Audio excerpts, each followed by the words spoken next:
हम वापस pure probability के कॉन्सेप्ट्स की तरफ आने लगे हैं, जो हम पढ़ने लगे हैं समथिंग कॉल्ड कंडीशनल प्रोबेबिलिटी।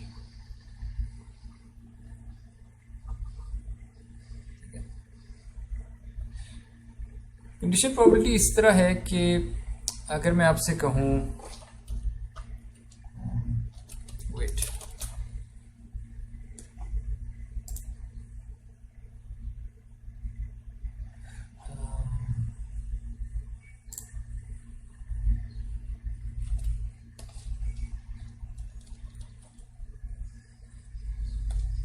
या अगर मैं आपसे कहूँ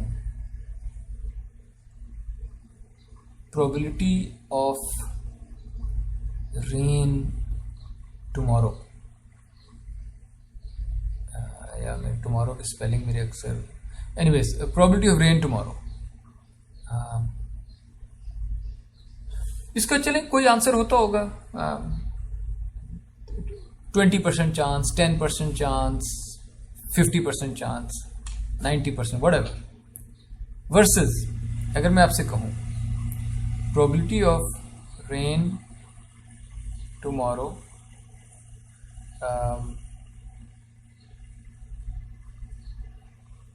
गिवन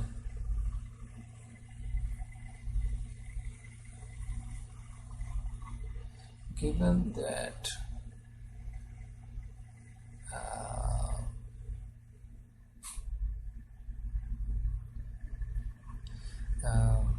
द मेट्रोलॉजी डिपार्टमेंट जो वेदर की प्रेडिक्शंस देती है, जो बारिश की प्रेडिक्शंस देती है,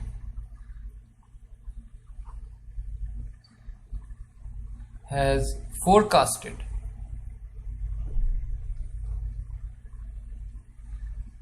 रेन फॉर टुमारो।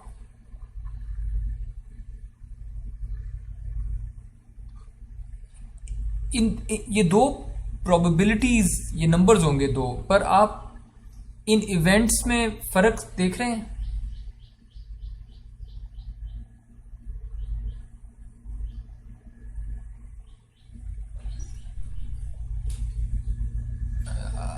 आप इनमें फर्क देख रहे हैं? क्या फर्क है? फिर पहले वाले में लिखा है ना कि मतलब होगी रेन टुमारो, मतलब लाजमी, लेकिन अगले में लिखा है कि मतलब चांसेस हो सकते हैं कि मतलब उन्होंने बताया, प्रेडिक्ट किया कि होगी शायद। देखो पहले उसमें ना मतलब वो मेरे आप जैसा बंदा बोल रहा है कि कल बारिश होगी, दूसरे वाली में जो है ना वो जो रेन डिपार्टमेंट है वो इस बात की जो है ना कर रहे हैं कि कल बारिश होगी, तो उसकी जांच कर रहे हैं दूसरे वाले।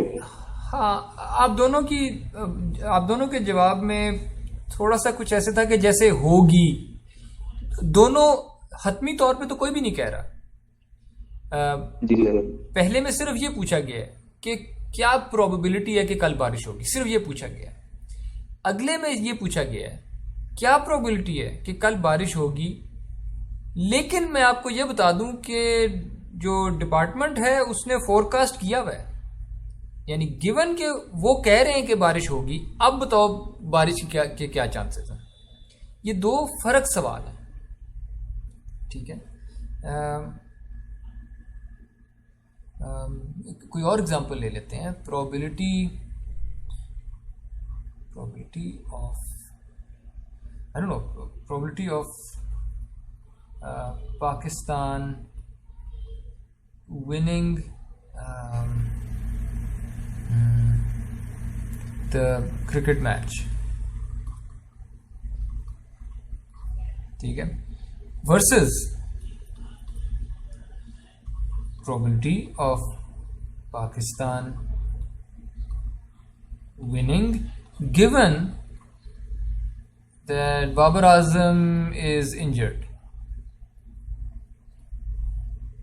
अब आपको लगता है ये दोनों probabilities बराबर आएंगी?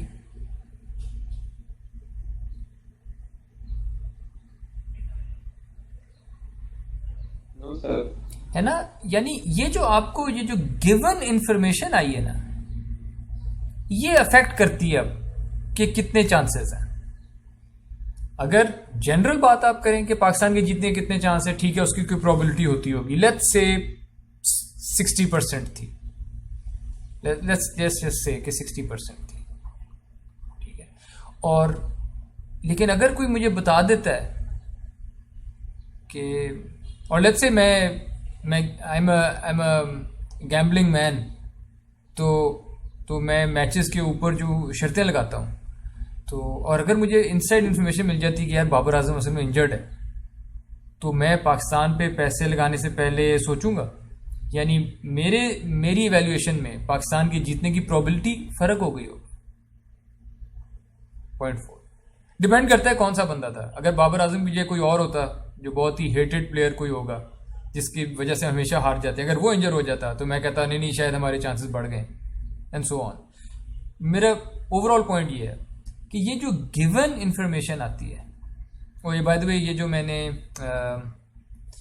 मैंने वर्टिकल बार लगाई है, ये वर्टिकल बार इसको आप इस तरह से पढ़ेंगे, given probability of Pakistan winning given that Babar Azam is injured. तो ये जो कंडीशन मैंने लगा दी है, अब इस कंडीशन की बेस पे मुझे प्रोबेबिलिटी निकालनी, ठीक है। इस प्रोबेबिलिटी को कंडीशनल प्रोबेबिलिटी कहते हैं, ठीक है।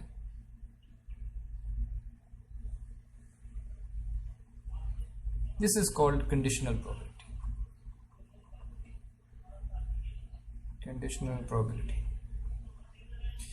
ओके। इसकी हल्की सी एक और एग्जांपल देख लेते हैं।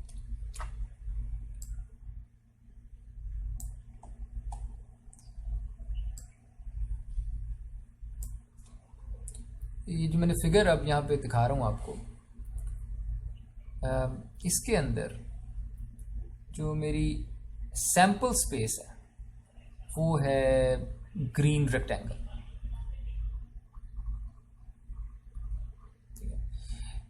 मेरी जो इवेंट ए है कि मैं कोई सैंपल स्पेस ग्रीन रेक्टेंगल है, इसका मतलब मैं रैंडमली कोई पॉइंट उठा रहा हूं इस ग्रीन रेक्टेंगल के अंदर से रैंडमली। इवेंट ए मेरा तब अकर होगा, ये बल्कि मैं इधर लिख देता हूं, that's my event. Event A तब अगर होगा कि अगर मैं येलो स्क्वायर के अंदर लाई करता है वो पॉइंट,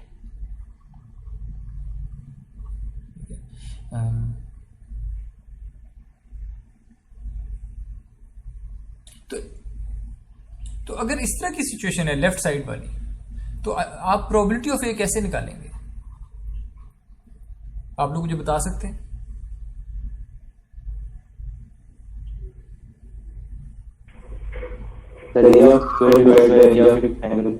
हाँ, ये काउंटिंग तो यहाँ हो नहीं सकती, एरिया है, so area of A divided by area of S, यानी area of yellow square divided by area of green rectangle, तो यहां से आ जाएगी प्रोबेबिलिटी। फाइन, अच्छा, अब मैं फिर से वही है कि अब मैं एक इवेंट बी भी कह देता हूं।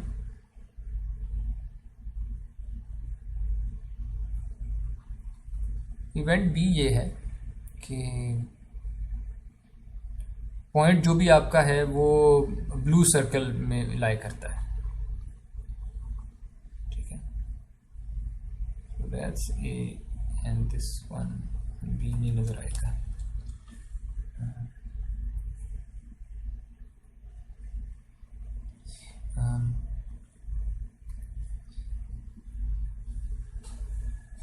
सो इसमें पी ऑफ ए क्या होगा? इस सेकंड वाले केस में प्रोबेबिलिटी ऑफ ए क्या होगा? Area of square divided by area of circle, वही वाला है ना, area of A divided by area of circle आप कह रहे हैं।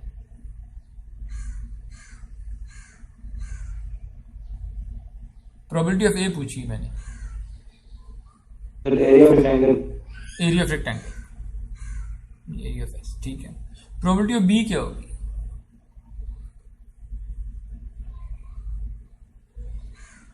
Anyone?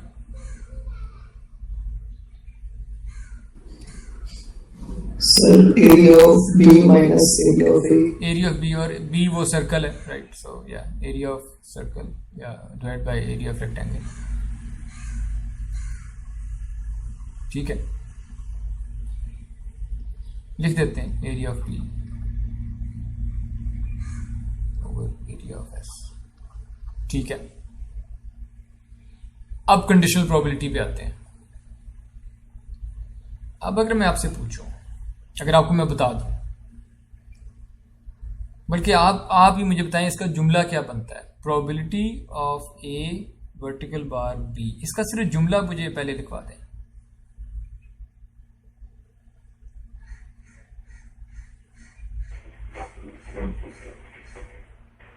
It's probability that the point lies in the circle but not the square.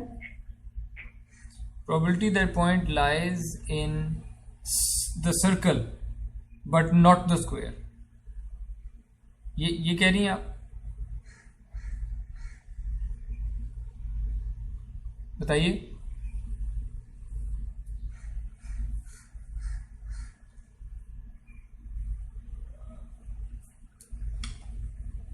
Anyone else? इसका क्या मतलब है? Probability of A vertical bar B, जुमला क्या बनेगा? Point lies in square A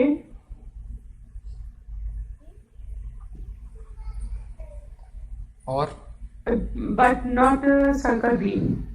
but not, ये प्रोबेबिलिटी वैसे क्या होगी? A minus B. थोड़ी कॉमन सेंस यूज करें जरा। Point lies in square A but not in circle B. मेरे मुताबिक ऐसा हो नहीं सकता। ऐसा हो ही नहीं सकता। मेरे मुताबिक इसकी प्रोबेबिलिटी 0 है। ऐसा हो ही नहीं सकता। जिन्होंने ये जुमला लिखवाया था, डू यू एग्री कि ऐसा नहीं हो सकता? Yes. क्योंकि अगर वो स्क्वायर ए में है तो इसका मतलब सर्कल बी के अंदर तो ऑटोमेटिकली हो गया। Yes. तो ओके, लेकिन प्रोबेबिलिटी चाहे 0 हो या ना हो, ये जुमला फिर भी गलत था। बट नॉट इन सर्कल, ये नहीं कह रहा ये। तो कैन समवन एल्स अटेम्प्ट? ये पहला पार्ट सही है, प्रोबेबिलिटी निकालनी कि मेरा पॉइंट जो है दैट लाइज इन स्क्वायर ए। आगे इसको कैसे within the circle B.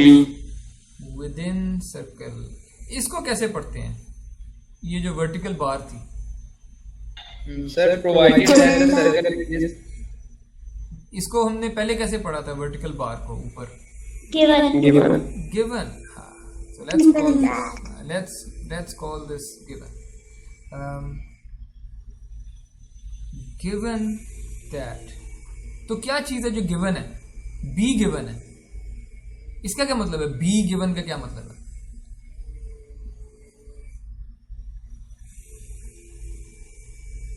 अगर मैं कहता हूं कि B हो गया है, जिस तरह मैंने कहा था बाबर आजम इंजर हो गया है, तो हो चुका है। अब मैं कह रहा हूं बी हो गया है, इसका क्या मतलब है इस फिगर के हिसाब से कि बी तो हो गया? यानी कि ए भी हो गया। फाइन, लेकिन जब मैं कहता हूं बी हो गया है, इसका क्या मतलब है? पॉइंट के बारे में बताएं कि पॉइंट कहां है फिर? So B lies in rectangle. B तो है, पहले से पता है कि रेक्टेंगल में लाई करता है। सैंपल स्पेस है, हर चीज सैंपल स्पेस में लाई करती है। पॉइंट के बारे में क्या कह सकते हैं? अगर मैं कहूं कि बी अकर हो गया जी, एनीवन? उस पॉइंट के बारे में आप क्या कह सकते हैं अगर मैं आपको बता देता हूं कि बी अकर हो गया है?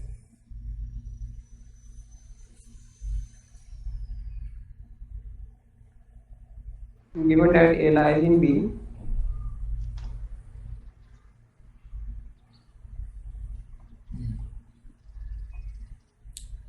जब मैं गिवन बी कह रहा हूं, उसका ए से कोई ताल्लुक होना चाहिए।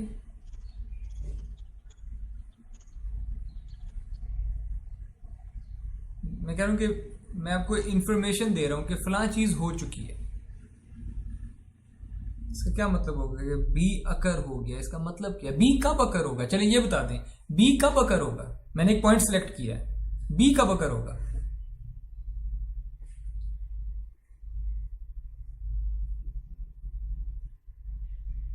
सर जब वो पॉइंट सर्कल के अंदर लाई करेगा।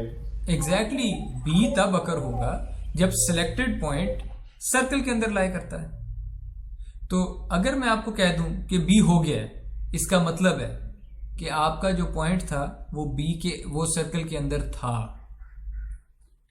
अब मैं वो लिख देता हूं, given that selected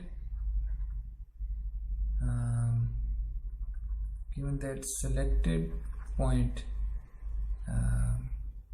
lies in the circle.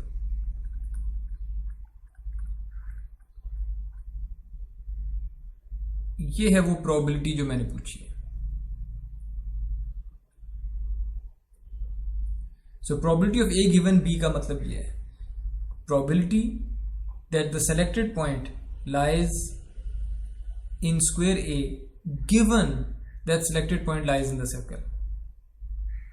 ठीक है, ये कैसे निकालेंगे?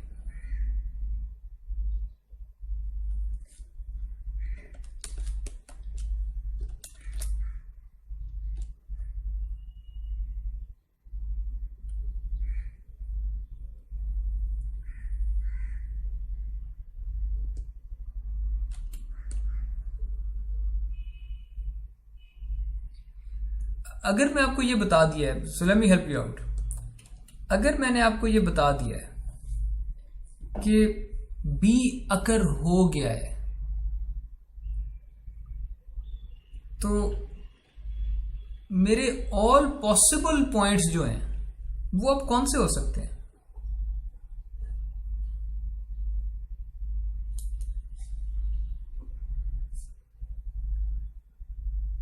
ये गौर से इसको सोचें इस सवाल पे कि अगर मैंने आपको बता दिया है कि बी अकर हो गया है, तो क्या ये पॉइंट सेलेक्ट हुआ होगा? No, sir, most of the points B के अंदर लाई करेंगे। तो ये वाले कोई पॉइंट सेलेक्ट नहीं हुए होंगे, है ना? अगर मैं बता दिया कि बी हो गया है, जी सर। ओके, ये नहीं हो सकता, ये नहीं हो सकता, ये नहीं हो सकता, ये कुछ नहीं हो सकता। So as soon as I tell you that B has occurred, इसका मतलब है कि मेरे पॉसिबल जो पॉइंट्स हैं वो इधर कहीं हो सकते हैं।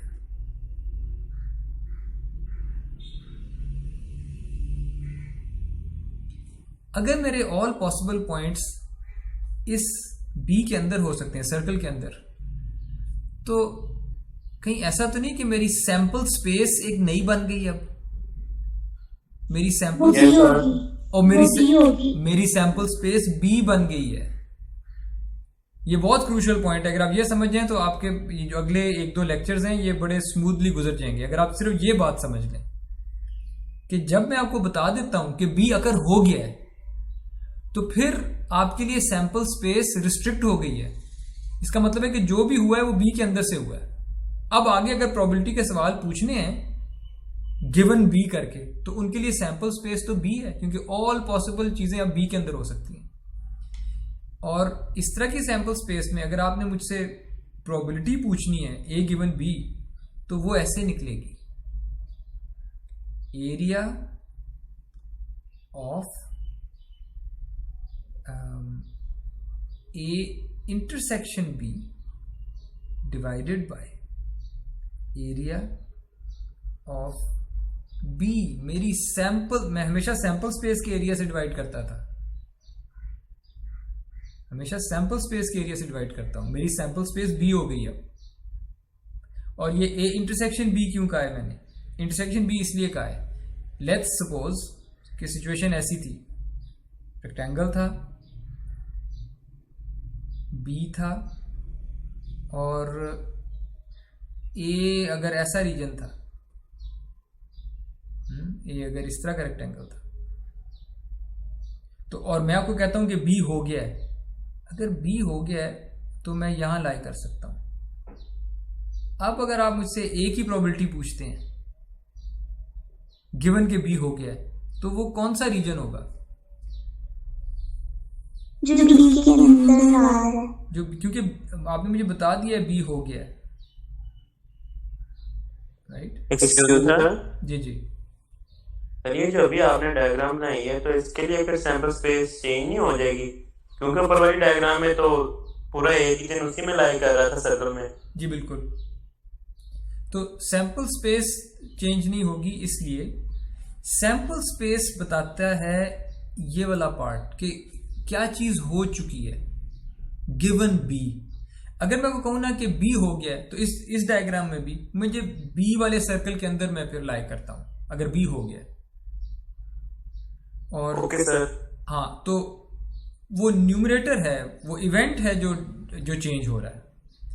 इस वाले केस में आपका जो इवेंट ए है वो पूरा बी में लाई करता था। इस वाले केस में इवेंट ए थोड़ा सा बी में, थोड़ा सा ए बाहर है। तो चूंकि आपने मुझे बता दिया है कि बी हो चुका है, तो ए के वो हिस्से हो सकते हैं जो बी के अंदर है, बाहर वाले तो हो ही नहीं सकते क्योंकि बी हो चुका है। इसलिए इंटरसेक्शन वाले फॉर्मूले से ये है कि दोनों केस कवर हो जाते हैं। ये वाला केस भी इंटरसेक्शन से कवर है, ये वाला केस भी इंटरसेक्शन से कवर है, क्योंकि उसमें area of A intersection B जब करेंगे वो एरिया ऑफ ए ही आ जाएगा, पूरे का पूरा अंदर ही है वो। ठीक है, लेकिन आप मुझे इजाजत दें कि मैं इस फॉर्मूले को जरा सा एक ट्रिक इस पे प्ले करूं ताकि हमारे पास प्रोबेबिलिटी का फॉर्मूला आ जाए। अब मैं ये करने लगा हूं, area of A intersection B,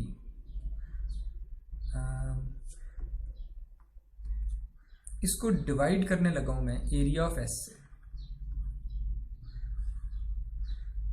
ये न्यूमरेटर को मैंने डिवाइड कर दिया और जो डिनोमिनेटर था एरिया ऑफ बी,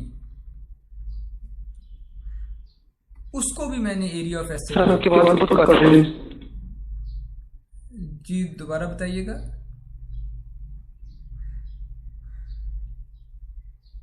मैं समझ नहीं सका आपने क्या कहा है।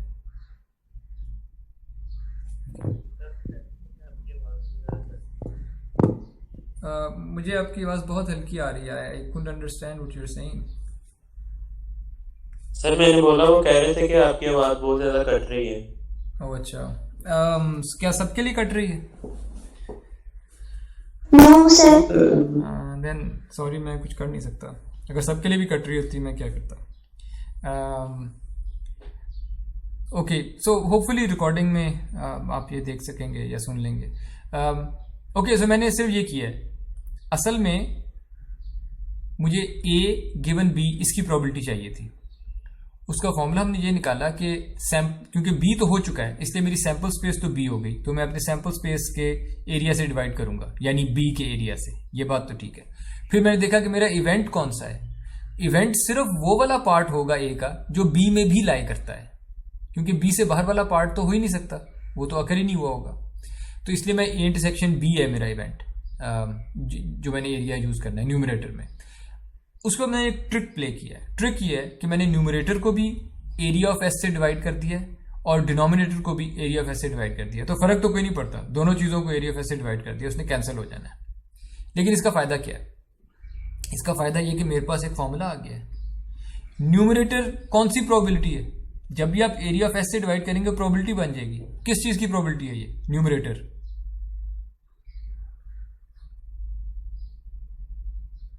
एनीवन? न्यूमरेटर किस चीज की प्रोबेबिलिटी है? ए इंटरसेक्शन बी, जिसके भी एरिया को आपने डिवाइड किया था सैम, उसी की प्रोबेबिलिटी है, डिवाइडेड बाय डिनोमिनेटर किसकी प्रोबेबिलिटी है? Probability probability of B. और ये आपको फॉर्मूला मिल गया है। ये हमने फॉर्मूला डिराइव कर लिया है। ठीक है, ये मैं यहां पे लिख देता हूं formula. This is always true, this formula is always true. हमने डिराइव किया है। Probability of A given B equals probability of A intersection B over probability of B. ठीक है, इस फॉर्मूले की बेस पे हम आई डोंट नो, प्रोबेबिलिटी की जो सबसे बड़ी इमारतें हैं ना वो इसी फॉर्मूले के ऊपर खड़ी हुई हैं। Probability of A given B equals probability of A intersection B over probability of B.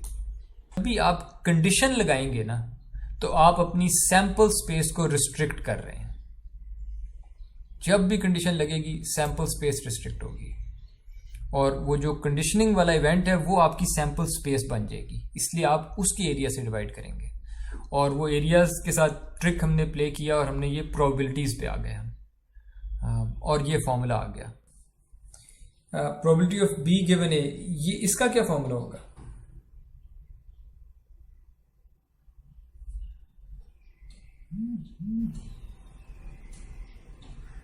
Probability A से डिवाइड कर देना बस। किसको? Probability A intersection B. Probability of of B minus probability of A intersection B. Probability of B minus probability of intersection B. क्यों?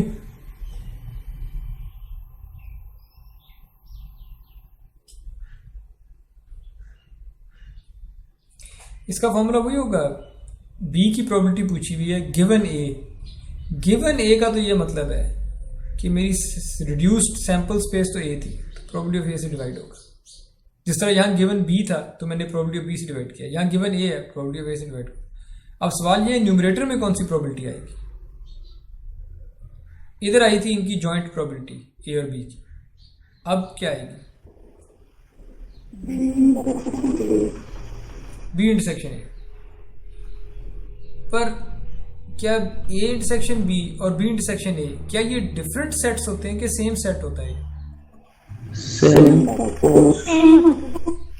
हाँ, ये तो same बात होती है। ए की बी के साथ कॉमन एलिमेंट्स कौन से हैं, या बी के ए के साथ कॉमन एलिमेंट्स कौन से हैं? कॉमन एलिमेंट्स तो वही होंगे, कॉमन एरिया तो वही होगा। तो आप इसको भले बी इंटरसेक्शन ए कह दें या इंटरसेक्शन बी कह दें, एक ही बात है।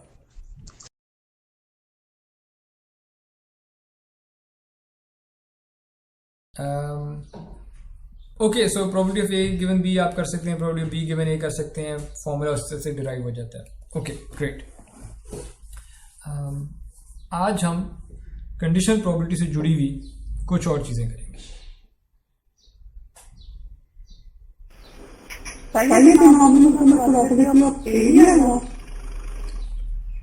ओ यस, मैंने गलत लिख दिया यहाँ पे ना। जी जी बिल्कुल, प्रोबेबिलिटी ऑफ ए, सॉरी, ठीक है।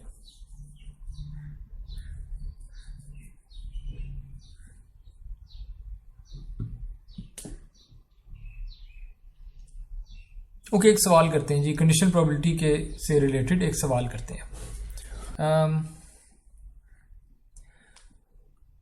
Okay, suppose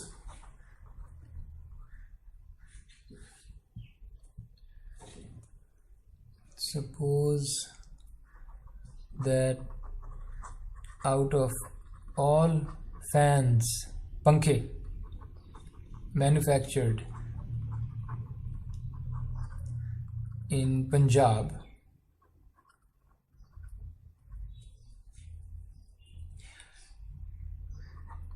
%20 are manufactured in Lahore, and suppose that 50% are manufactured in Gujarat, and suppose that the remaining 30% are manufactured in Faisalabad. ठीक है, मैं एक हाइपोथेटिकल सिचुएशन लेके आया हूं। मैं कह रहा हूं कि पंजाब में जितने भी पंखे बनते हैं, लेट्स से वो सिर्फ 3 शहरों में बनते हैं, इनके अलावा लाहौर, गुजरात, फैसलाबाद, इनके अलावा लेट्स से अस्यूम कि पंजाब में पंखे बनते ही नहीं, सिर्फ इन सारे के सारे पंखे इन 3 शहरों में बनते हैं।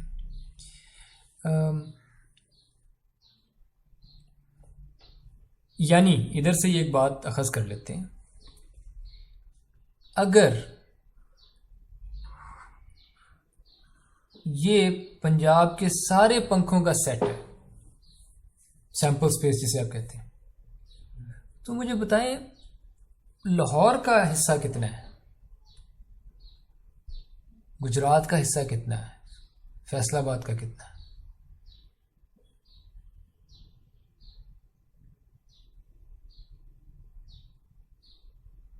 तो इसका हाफ तो गुजरात को होगा। हाफ तो गुजरात को दे देते हैं, इसको जी कह दूं, सिर्फ जी लिख देता हूं यहां पे कि half of this set is set G, और 30% फैसलाबाद के थे एफ, और 20% लाहौर के थे एल। आप लोग मेरे साथ हैं इसमें? Yes, sir. ठीक है, Faisalabad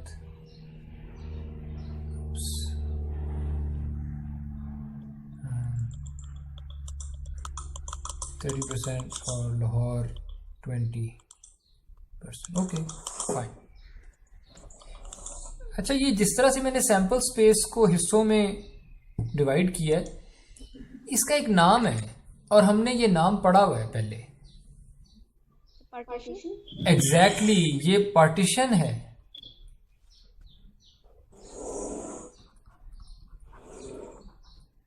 partition of sample space into set G Gujarat का सेट, सेट एफ फैसलाबाद का सेट, एंड सेट एल। यानी पार्टीशन क्या होती है? जिनकी यूनियन सैंपल स्पेस होती है, जो कि है गुजरात, फैसलाबाद और लाहौर की यूनियन करें तो पंजाब के सारे पंखे आ जाते हैं, यानी पूरी सैंपल स्पेस। और इनकी इंटरसेक्शन जीरो होती है, गुजरात की कोई इंटरसेक्शन नहीं फैसलाबाद से, नल सेट। गुजरात की कोई इंटरसेक्शन नहीं, सॉरी, लाहौर से। और कौन सा है? फैसलाबाद की कोई इंटरसेक्शन नहीं लाहौर से। तीनों इनकी इंटरसेक्शन जीरो है, यानी ये non overlapping mutually exclusive sets हैं।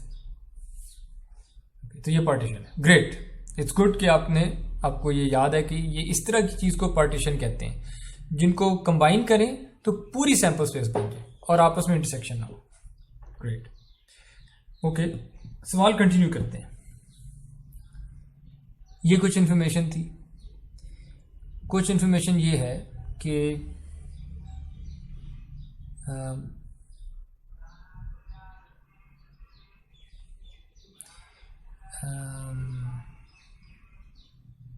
इसी को कॉपी कर लेते हैं।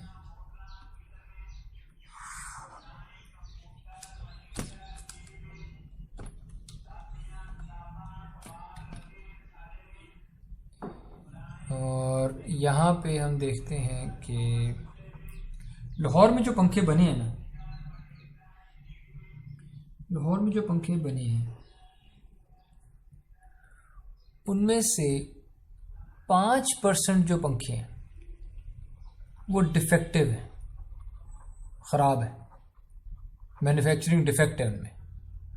और गुजरात में जो पंखे बने हैं उनमें से 3% पंखे ऐसे हैं कि जो डिफेक्टिव है, और फैसलाबाद में जो पंखे बने हैं उनमें से 4% ऐसे हैं जो डिफेक्टिव है।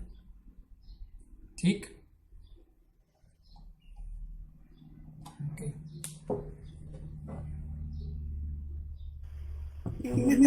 जी,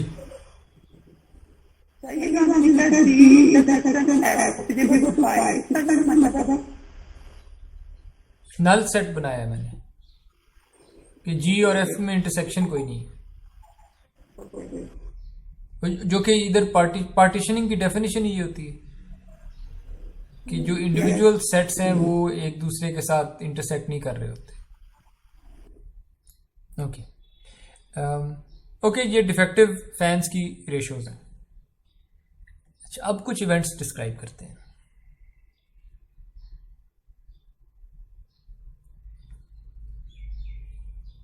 यानी डी जो इवेंट है,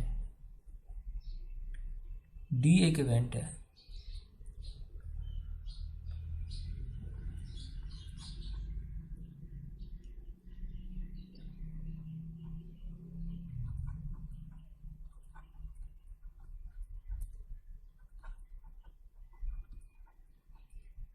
और मैं पूरे पंजाब की बात कर रहा हूँ इज डिफेक्टिव। यानी मैंने कोई पंखा लिया, कोई भी पंखा, और मैं जानना चाहता हूँ क्या प्रोबेबिलिटी है कि ये पंखा डिफेक्टिव होगा। ओवरऑल मैं पूछना चाह रहा हूँ, मैंने पंखा पंजाब में लिया, इसका मतलब वो इन 3 शहरों में कहीं ना कहीं से आया होगा, मुझे नहीं पता, बस मैं जानना चाह रहा हूँ कि या ये इवेंट ये है कि वो पंखा डिफेक्टिव आ गया। अगर डिफेक्टिव है तो डी अकर हो गया।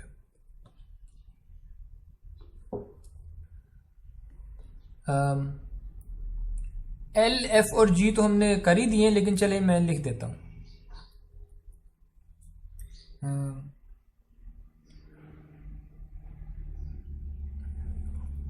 Fan was manufactured in Lahore, ठीक है। जी इवेंट है कि fan was manufactured in Gujarat. And similarly F ये इवेंट है या सेट है कि fan was manufactured in Faisalabad. ये अभी अपना सवाल सेटअप कर रहे हैं, अपने वेरिएबल्स बना रहे हैं, इवेंट्स अपने बना रहे हैं। अब सवाल पे आते हैं।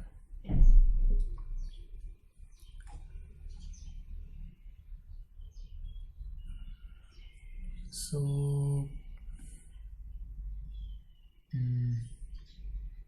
पहला सवाल,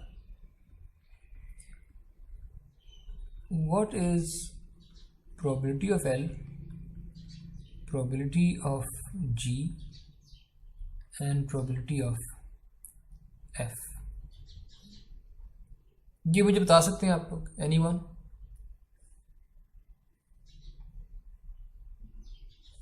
इवेंट आपके सामने है, फैन लाहौर में बना था, ये है L event.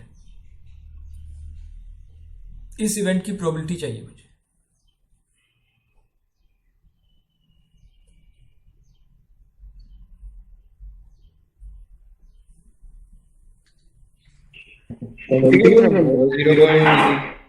Zero point two.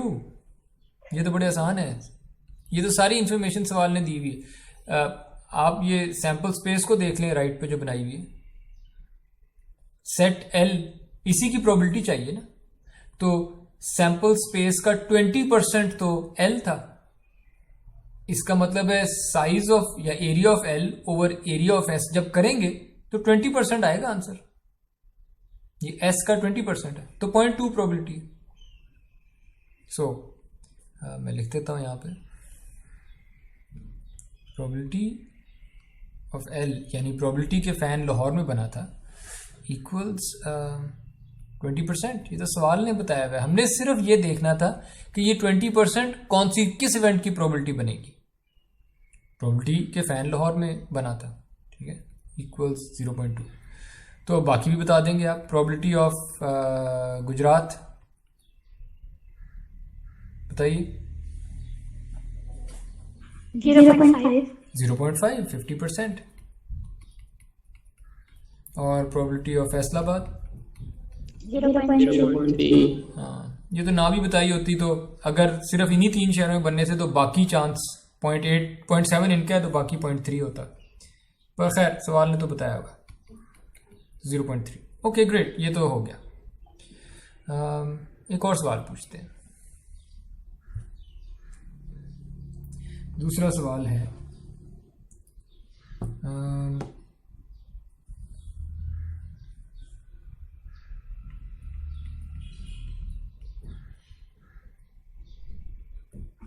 probability of D given G, ये कैसे आएगा?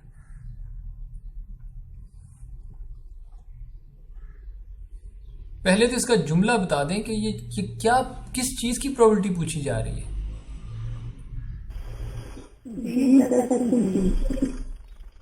नहीं, ये तो आप फॉर्मूले की तरफ जा रही हैं। सिर्फ मैं इसका जुमला जानना चाह रहा हूं कि ये किस चीज की प्रोबेबिलिटी पूछी जा रही है। सर कह रहे हैं फैन जो मैन्युफैक्चर वाला पंजाब में डिफेक्टिव है, उसकी इंस्ट्रक्शन लेनी है। उसकी इंस्ट्रक्शन लेनी है कि वो गुजरात वाला था जो कि डिफेक्टिव है। इस तरह में कॉमन नहीं, इंटरसेक्शन सवाल ने तो कुछ इंटरसेक्शन का जिक्र नहीं किया, ये तो आप फॉर्मूले की तरफ जा रहे हैं। केवल तो फिर जुमला मुझे लिखवाएं। सर जो डिफेक्टिव फॉर्म है उसमें सिर्फ गुजरात वो निकाल देते हैं, मींस गुजरात जो डिफेक्टिव बन गया है।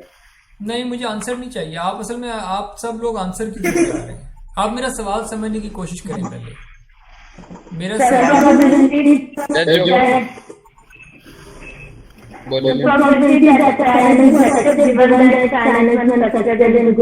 हाँ, परफेक्ट परफेक्ट, ये मुझे दोबारा लिखवाइए। Probability that a fan is defective given that given that a fan is manufactured in Gujarat. it was manufactured, यानी मैंने आपको बता दिया है कि पंखा गुजरात में मैन्युफैक्चर हुआ था। और अब मैं आपसे पूछता हूँ, अच्छा आप प्रोबेबिलिटी बताओ कि वो डिफेक्टिव होने की क्या प्रोबेबिलिटी है? इसका क्या आंसर होगा?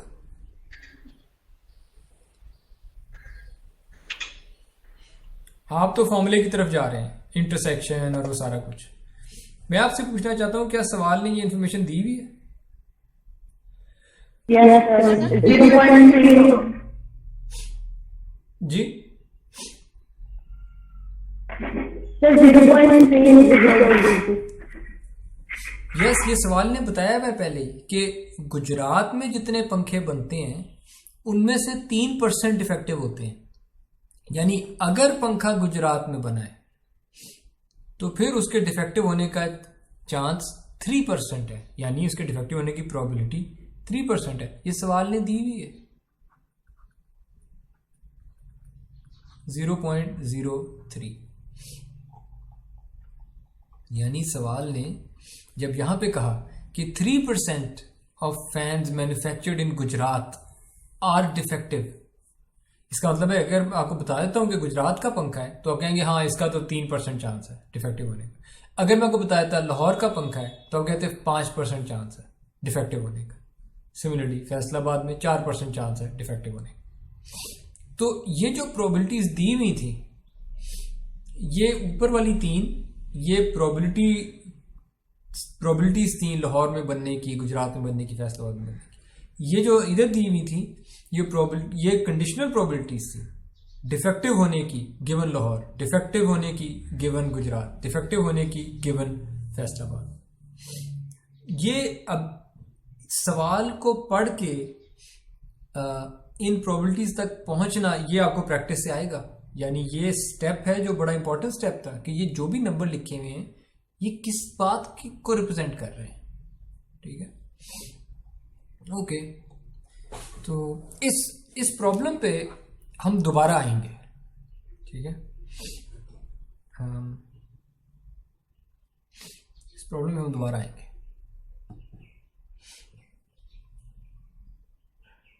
क्योंकि मैं अभी सवाल लिख देता हूं, लिख के मिटा दूंगा या लिख के सॉल्व नहीं करूंगा। अगर मैं आपसे यह सवाल पूछा होता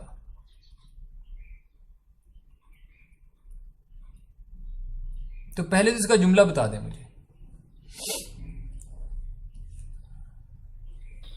A fan is manufactured in Gujarat given that it is defective. हाँ, सो लिख लेता हूं मैं फिर ये probability that a fan was manufactured in Gujarat given that it was defective.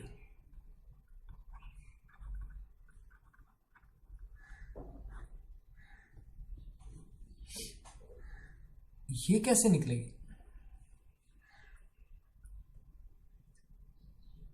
यानी सवाल के अंदर ये नंबर नहीं दिया हुआ। अब तो मैंने सिर्फ आपको बता दिया, आपको एक पंखा मैंने दिया है वो डिफेक्टिव है। अब आपने ये पता लगाना है कि अच्छा किसको सजा दी जाए, गुजरात को सजा दें, लाहौर को सजा दें, फैसलाबाद को सजा दें, यानी क्या प्रोबेबिलिटी है कि ये गुजरात का था गिवन के वो डिफेक्टिव है। ठीक है, ये फिलहाल छोड़ देते हैं, ये आप डायरेक्टली यहां से नहीं निकाल पाएंगे। आज का लेक्चर कि वो गुजरात में मैन्युफैक्चर हुआ है। कहाँ बताया है? मैं तो प्रोबेबिलिटी पूछी है।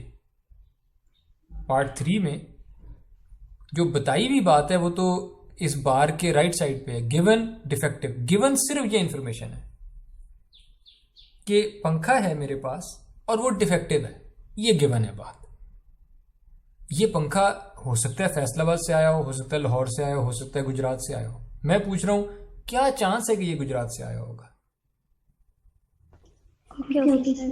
ओके फाइन, तो इस प्रोबेबिलिटी पे बाद में आएंगे, लेकिन इट वाज इंपॉर्टेंट कि आप इन दो प्रोबेबिलिटीज में फर्क जान सकें कि ये दो फर्क बातें पूछी जा रही हैं, डी गिवन जी और जी गिवन डी। ओके, सो इंशाल्लाह if time permits by the end of this lecture इंशाल्लाह हम इस सवाल पे आएंगे इफ टाइम परमिट्स। ठीक है,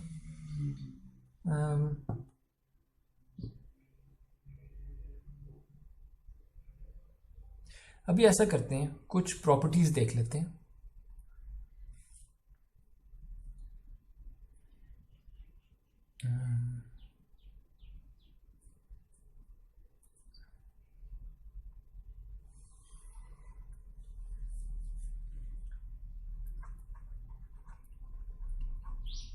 प्रॉपर्टीज ऑफ कंडीशनल प्रोबेबिलिटी। यहां मेरा मकसद ये बताना है कि कंडीशनल प्रोबेबिलिटी बिल्कुल नॉर्मल प्रोबेबिलिटी की तरह ही बिहेव करती है। फॉर एग्जाम्पल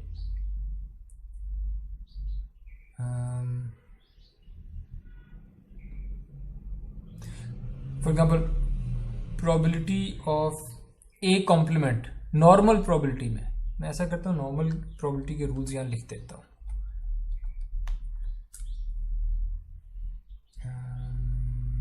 रेड में लिख देते हैं नॉर्मल और ग्रीन में लिख देते हैं कंडीशनल।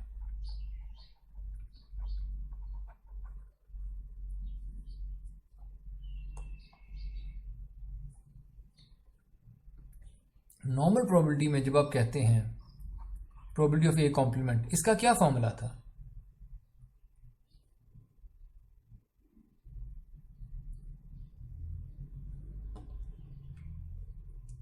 किसी भी इवेंट के कॉम्प्लीमेंट की कितनी प्रोबेबिलिटी होती है?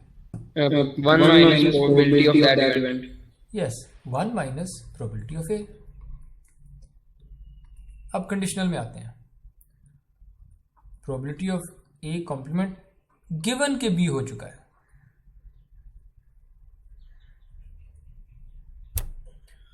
फॉर्मूला क्या था? कंडीशनल प्रोबेबिलिटी का फॉर्मूला क्या होता है जो हमने डिराइव किया था लास्ट लेक्चर? इन दो इवेंट्स की इंटरसेक्शन लेते थे कि नहीं? ओके, सो प्रोबेबिलिटी, मेरे साथ रहिएगा इसमें, probability of A complement intersection B. यही दो मेरे इवेंट्स थे ना, एक इवेंट ए कॉम्प्लीमेंट था और दूसरा इवेंट बी था। मैंने दोनों की इंटरसेक्शन ले ली, डिवाइडेड बाय फॉर्मूला क्या कहता है? प्रोबेबिलिटी ऑफ बी, जो भी कंडीशनिंग इवेंट था, रिड्यूस्ड सैंपल स्पेस था, प्रोबेबिलिटी ऑफ बी। ये हमने फॉर्मूला डिराइव किया था लास्ट टाइम, अभी भी लेक्चर के शुरू में देखा है। ओके ग्रेट, इसमें वेन डायग्राम बनाते हैं।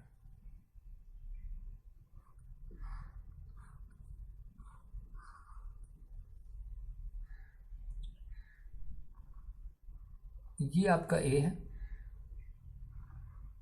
ये आपका बी है, ए और B.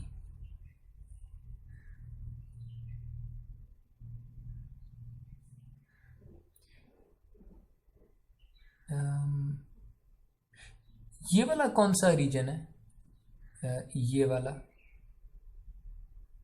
A intersection A intersection भी है, ये दोनों में जो कॉमन चीजें हैं। Okay,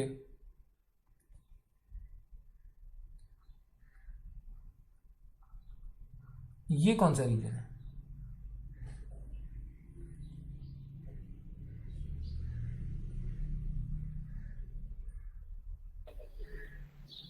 B minus A. A B minus A, B complement. A minus B है।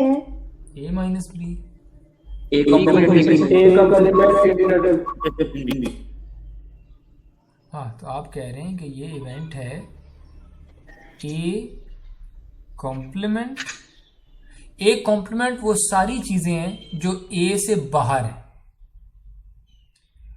अगर मैं ए से बाहर की सारी चीजों की इंटरसेक्शन ले लूं बी के साथ, तो क्या ये रीजन नहीं आ जाएगा?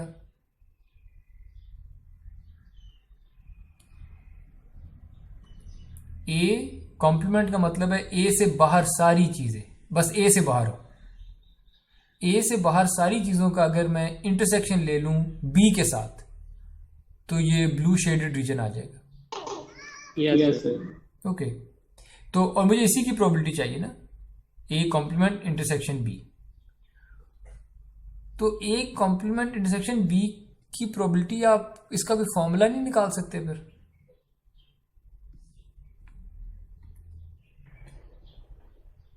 Probability of B minus probability of intersection A intersection B. Yes, कि अगर मैं probability of B minus probability of A intersection B कर दूं, यानी बी की पूरी प्रोबेबिलिटी में से, बी के पूरे एरिया में से, बी के पूरे एरिया में से अगर ये इंटरसेक्शन वाला एरिया निकाल दूं, छोटे वाला, तो ब्लू एरिया आ जाएगा मेरे पास। ठीक है, तो similarly probability of B minus probability of A intersection B, इससे ये ब्लू रीजन की प्रोबेबिलिटी निकल आएगी। And then I divide by probability of B.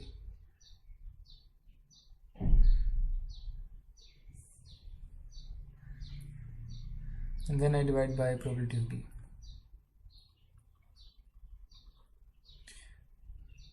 पर ये तो अगर मैं, isn't this equal to 1 minus probability of A intersection B over probability of B? Yes? Yes. Yes, sir. Which is equal to 1 minus ये second term क्या बनती है? PA into B. सोच के बताएं। A intersection B over probability of B.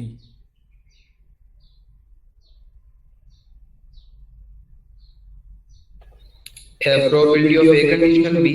ये तो conditional probability के फॉर्मूले में यही तो लिखा होता था राइट हैंड साइड पे, यानी probability of A given B. देख लेते हैं, probability of A given B जब आप कहते थे तो आप कहते थे इनकी इंटरसेक्शन ले लें। मैंने यहाँ पे इंटरसेक्शन ली हुई है, probability of A intersection B. और फिर आप कहते थे प्रोबेबिलिटी ऑफ बी से डिवाइड कर दें, मैंने यहाँ प्रोबेबिलिटी ऑफ बी से डिवाइड किया हुआ है। इसका मतलब ये जो टर्म लिखी हुई है A intersection B over probability B, ये तो probability of A given B है, ये तो कंडीशनल प्रोबेबिलिटी है। तो ये आंसर आ गया। और आंसर में देखें क्या वही रूल नहीं फॉलो हुआ?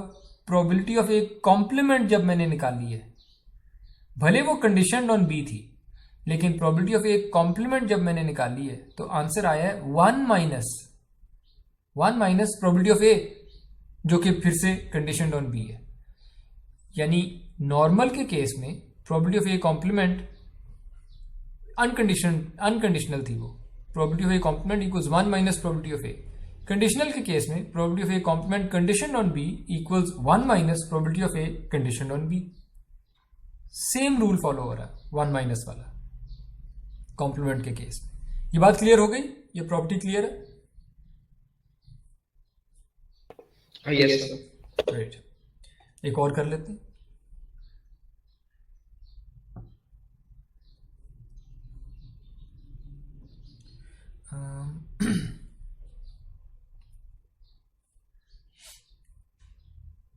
नॉर्मल प्रोबेबिलिटी के केस में, तो इसको कहते हैं नंबर 1, इसको कह देते हैं नंबर 2। नॉर्मल प्रोबेबिलिटी के केस में जब आपके पास डिसजॉइंट इवेंट्स थे A and C, probability of A union C ये क्या आती थी?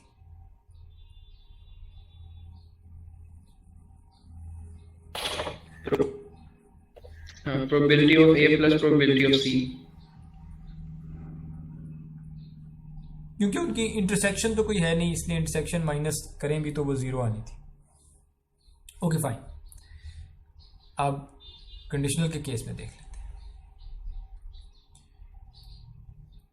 Probability of A union C given के इवेंट बी जो है ये अकर हो चुका है, ये मुझे चाहिए अब।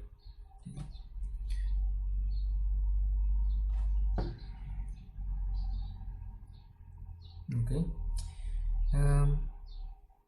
फॉर्मूला यूज करते हैं। फॉर्मूला क्या कहता है?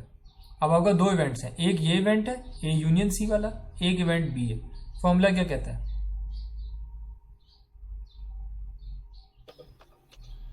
Probability of A union C intersection B. ठीक है, इसको ऐसे लिख लेते हैं, इंटरसेक्शन बी आगे And divided by probability of B. Divide by probability B. Perfect.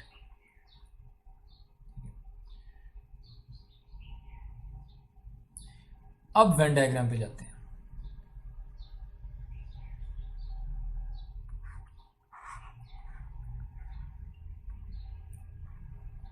ए कोई इवेंट है, सी कोई इवेंट है और डिसजॉइंट है, क्योंकि हमने कहा था डिसजॉइंट इवेंट्स की बात हो रही है। और लेकिन मैं ये बताता हूं कि बी अकर हो गया और लेट्स से बी ये वाला इवेंट है।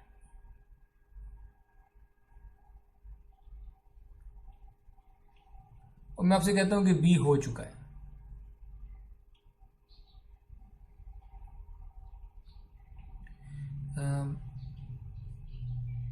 मुझे तो प्रोबेबिलिटी चाहिए ए यूनियन सी उसकी इंटरसेक्शन बी के साथ। मुझे आप ये रीजन ड्रॉ करके दिखा सकते हैं, बता सकते हैं ये रीजन कौन सा है? ए यूनियन सी और उसकी इंटरसेक्शन बी के साथ। B का वो पार्ट जो A और C में है। बी का वो पार्ट जो ए और सी में हो, यानी ये ब्लू शेडेड रीजन्स है ना? Yes sir. A union C का मतलब था पूरा ए और पूरा सी। ए यूनियन सी का मतलब था पूरा ए और पूरा सी, दोनों को यूनियन कर दी। लेकिन उस यूनियन में पूरा ए आ गया, पूरा सी आ गया, पर इंटरसेक्शन बी के साथ लेनी है। इंटरसेक्शन जब बी के साथ लेंगे तो सिर्फ ये ब्लू शेडेड रीजन इधर से, ब्लू शेडेड रीजन इधर, ये दो आएंगे। Okay fine. तो वेन डायग्राम से हमें कुछ ये पता लगता है कि ये जो भी रीजन था, इधर से जो भी प्रोबेबिलिटी आनी थी वो असल में ये आएगी, प्रोबेबिलिटी ऑफ, यानी ये जो भी न्यूमरेटर है ये इन ब्लू रीजन्स की प्रोबेबिलिटी है, विच मीन्स के प्रोबेबिलिटी। तो पहला ब्लू रीजन क्या है? पहला blue region A intersection B। Yes, तो ए इंटरसेक्शन बी की प्रोबेबिलिटी, और ये डिसजॉइंट है, ये दो ब्लू रीजन्स डिसजॉइंट है, प्लस दूसरा ब्लू रीजन क्या है? B intersection C। B intersection C divided by probability of B. क्या आंसर आएंगे? दोनों को प्रोबेबिलिटी ऑफ बी से डिवाइड करें, पहली टर्म को प्रोबेबिलिटी ऑफ बी से डिवाइड करें, क्या आंसर आएगा? Probability of A given B। So probability of A intersection B over probability of B equals probability of A given B plus probability of B intersection C over probability of B, ये क्या है? B given C. Are you sure? Sir C given B. Sir भी जाएगा। क्योंकि divide आप B की probability से कर रहे हैं, right? Yes sir, C given B. तो यहां पे तो बी आएगा। ऊपर आप देखते हैं कि इंटरसेक्शन कौन से दो इवेंट्स की थी, उनमें एक बी भी था, ठीक है, दूसरा सी है, सी गिवन बी, सही। और क्या इधर भी वही नहीं हुआ? ए और सी के यूनियन की जो प्रोबेबिलिटी थी, भले कंडीशन थे बी पे, पर ए और सी जो कि डिसजॉइंट थे, उनके यूनियन की प्रोबेबिलिटी उनकी इंडिविजुअल प्रोबेबिलिटीज का सम था, probability of A given B plus probability of C given B. बिल्कुल जैसे नॉर्मल केस में डिसजॉइंट इवेंट्स की यूनियन की प्रोबेबिलिटी उनकी प्रोबेबिलिटीज का सम था। कंडीशनल के केस में यूनियन की conditional probability equals individual conditional probabilities का सम। तो वो rules just carry over. Conditional probability behaves just like normal probability, but with the conditioning event B या जो भी रिड्यूस्ड सैंपल स्पेस है, बस वो कैरी हो रही है साथ। ठीक है जी, यहां तक कोई सवाल, आप कंफ्यूजन तो नहीं इसमें किसी चीज में?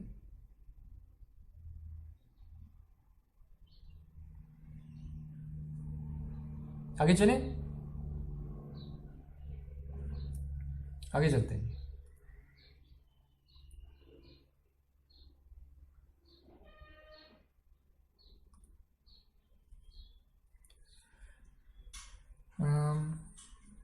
कुछ और प्रॉपर्टीज कर लेते हैं।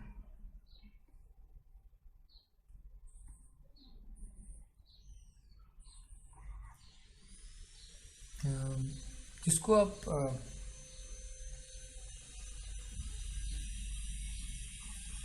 Probability of A given B लिखते हैं। This is equal to probability of A intersection B over probability of B.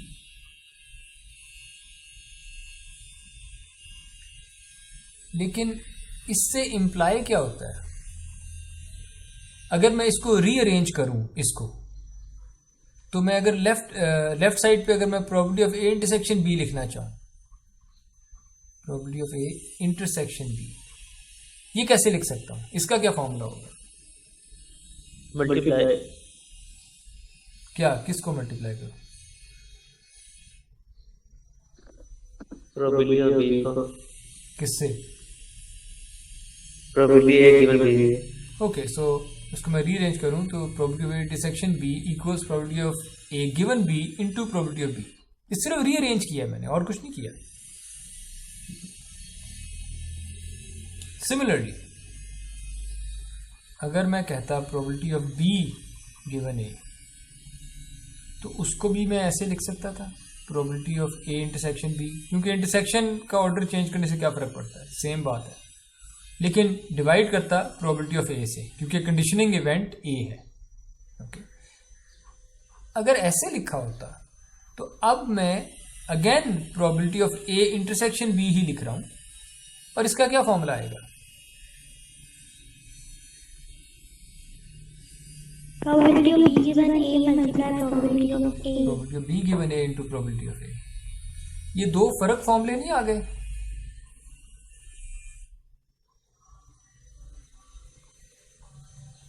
What is the difference?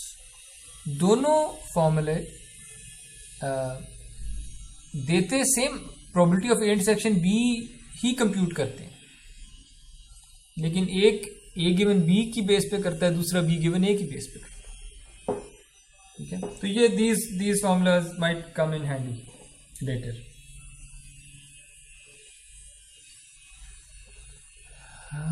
अगर इस बात को एक्सटेंड करें जरा, आप मुझे इसके बारे में कोई फॉर्मूला दे सकते हैं? 3 इवेंट्स आ गए, उनकी इंटरसेक्शन चाहिए।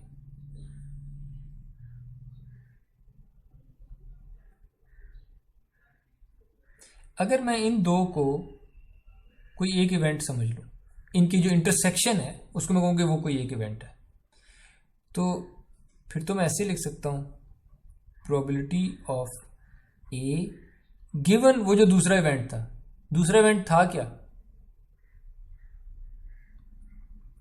बी इंटरसेक्शन सी, बिल्कुल। मल्टीप्लाई किससे करते हैं? जो कंडीशन रहता है तो प्रोबेबिलिटी बी इंटरसेक्शन सी। जी बिल्कुल। यहाँ आप देखें कि हमने ये जो इंटरसेक्शन का फॉर्मूला लिखा उसमें जहाँ कंडीशनिंग जिस तरह से की, ए गिवन बी किया तो आगे बी से प्रोबेबिलिटी से मल्टीप्लाई किया, जब बी गिवन ए किया था तो प्रोबेबिलिटी ऑफ ए से मल्टीप्लाई किया था। यहाँ A given B intersection C किया तो probability of B intersection C कर देते हैं, तो probability of B intersection C. Okay great.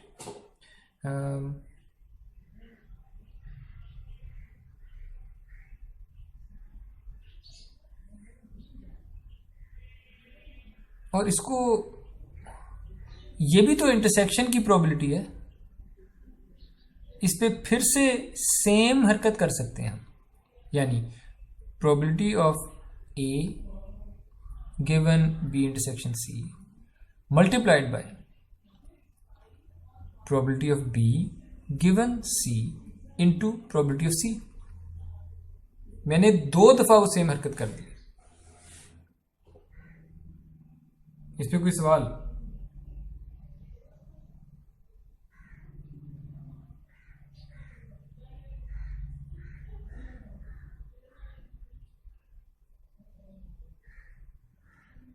बताइए जी। ओके आगे चलते हैं। अब मैं फिर से probability of A intersection B intersection C, फिर से वही जॉइंट प्रोबेबिलिटी ही लिखने लगा।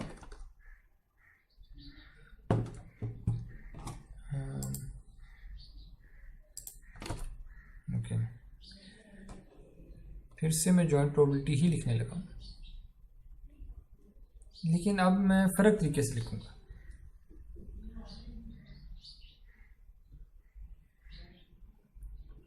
इसमें मैं ऐसे कह सकता हूं C given A and B into probability of A and B। यानी मैं ऐसे क्यों नहीं कह सकता? ये ऑर्डर ABC ऑर्डर जरूरी है क्या? मैं इसको C पहले भी तो लिख सकता था यहाँ पे, फिर तो आपको ये फॉर्मूला इतना तंग ना करता। अगर C पहले लिख देता फिर A और B लिख देता, फिर आपको ये फॉर्मूला बड़ा नेचुरल लगता। इंटरसेक्शन तो इंटरसेक्शन में तो ऑर्डर डजंट मैटर, तो मैं ऐसे भी लिख सकता हूँ C given A intersection B into probability of intersection B। और अगर इस तरह से शुरू करूँ मैं, तो फिर मेरे पास फाइनल आंसर इस तरह का आ जाएगा, probability of C given A intersection B into आगे। अब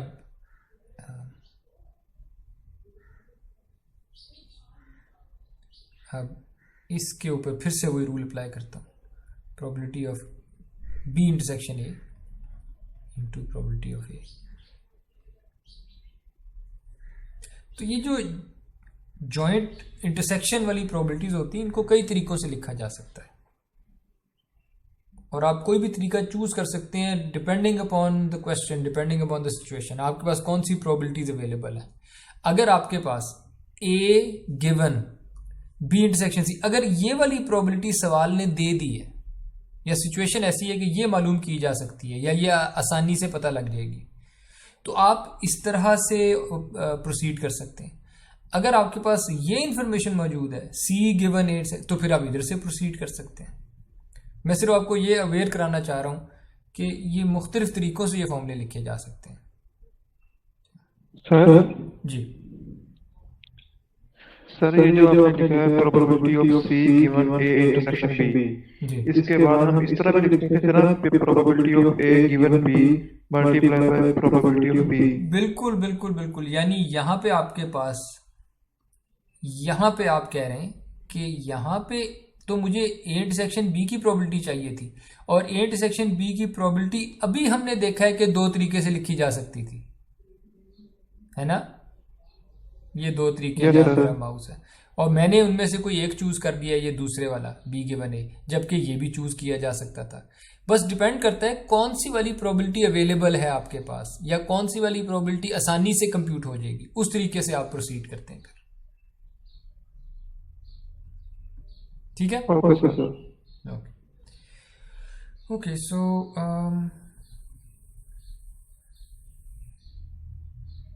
तो ये तो इंटरसेक्शन के बारे में कुछ थी। हाँ, एक और प्रॉपर्टी कर लेते हैं।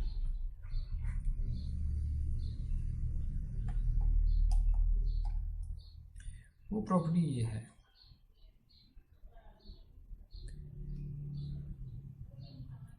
और ये आप ही मुझे आंसर बताएंगे। If A and B are independent,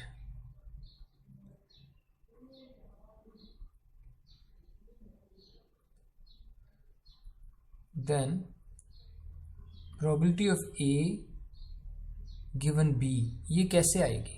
formula क्या है? A given B का फॉर्मूला बताएं। Probability of A intersection B over probability of B. Great. और अगर ये इंडिपेंडेंट हैं तो अब मुझे क्या हेल्प मिल रही है? मल्टीप्लाई कर जो सकते भी आ हैं। जाएगा सर, सिंपल। यानी जो जॉइंट प्रोबेबिलिटी है, इंडिपेंडेंट इवेंट्स की joint probability A intersection B वाली, वो तो इंडिविजुअल प्रोबेबिलिटीज का प्रोडक्ट होता है, ऐसा ही है ना? अगर ये इंडिपेंडेंट sir. है, और तो फिर तो ये divide by probability of B, तो आंसर आ जाएगा probability of A. Is this a surprising result कि अगर ए और बी इंडिपेंडेंट इवेंट्स हैं और मैं आके आपको बता दिया है कि यार बी हो गया है, अब मुझे बताओ ए के होने का कितना चांस है? आप कहते हैं ए के होने का वही चांस है जो पहले था, अगर तुम मुझे ना भी बताते। ये कोई सरप्राइजिंग बात?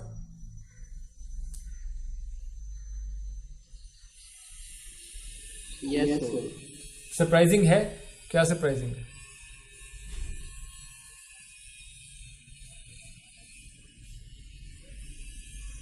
मतलब कि जब इंडिपेंडेंट हो गए तो फिर हमारे पास प्रोबेबिलिटी ऑफ ए आ गई, बी तो आई।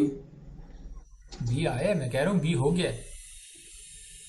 लेकिन सर आंसर ये इसलिए सरप्राइजिंग नहीं है कि अगर आप मुझे कहते हैं इंडिपेंडेंट इवेंट्स हैं, मसलन मैं आपसे पूछता हूँ बारिश होगी, इवेंट ए है बारिश हो गई, ठीक है, और इवेंट बी है कि मैंने काला कोट पहना है, और मैं आपसे एक दिन आता हूं आपके पास और मैं कहता हूं यार मैंने आज काला कोट पहन लिया है, अब बारिश होने का चांस बताओ, तो आपके ये आंसर डिपेंड नहीं करता आपस में। ये इंडिपेंडेंट है, तो बारिश होने के चांस पे तो कोई फर्क नहीं पड़ेगा। अगर आपने मुझे एक इंडिपेंडेंट इवेंट का बता दिया कि वो हो गया है, क्या फर्क पड़ता है?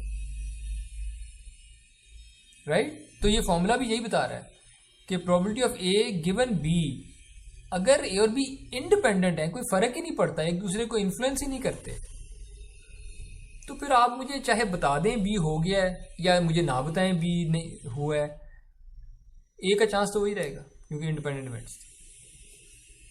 ठीक है, तो ये कोई सरप्राइजिंग रिजल्ट नहीं था, ऐसे ही होना चाहिए था। Common probability is only common sense. अच्छा, इसका आंसर क्या आएगा?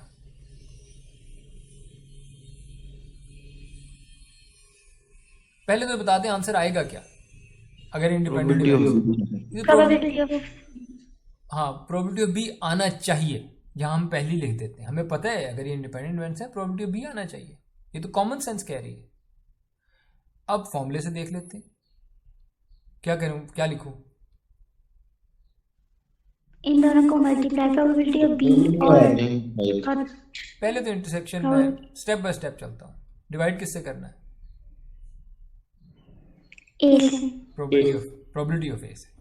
और अब इंडिपेंडेंस लेके आते हैं कि इसके मुताबिक तो ये बनता है प्रोबेबिलिटी ऑफ ए, और वो कैंसिल हो जाएगा और प्रोबेबिलिटी बी आंसर आ जाएगा। तो ये तो सरप्राइजिंग नहीं थी चीजें। अब एक और अनसरप्राइजिंग रिजल्ट, ये भी सरप्राइजिंग नहीं होगा और कॉमन सेंस से भी आप बता सकते हैं। प्रोबेबिलिटी के फॉर्मूले यूज करके भी वहीं पहुंचेंगे जहां कॉमन सेंस लेके जाएगी।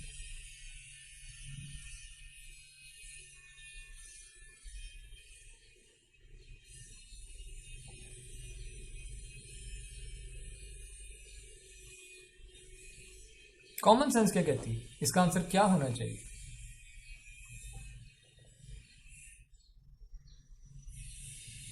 प्लस होना चाहिए इनके दरमियान में ये दोनों।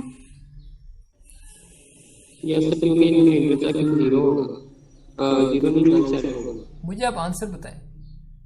म्यूचुअली एक्सक्लूसिव अगर इवेंट्स हैं और मैं आपसे कहता हूं बी हो गया है, सर प्रोबेबिलिटी ऑफ बी होना चाहिए। आप कहते हैं प्रोबेबिलिटी ऑफ बी होगा। Any other answers?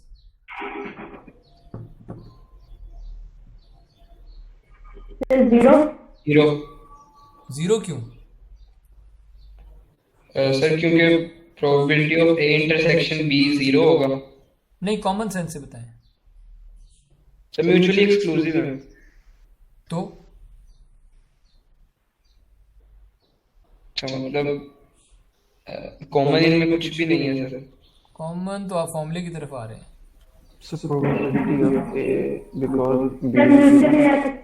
Sir mutually exclusive है तो अगर बी अकर हो गया तो ए अकर नहीं होगा।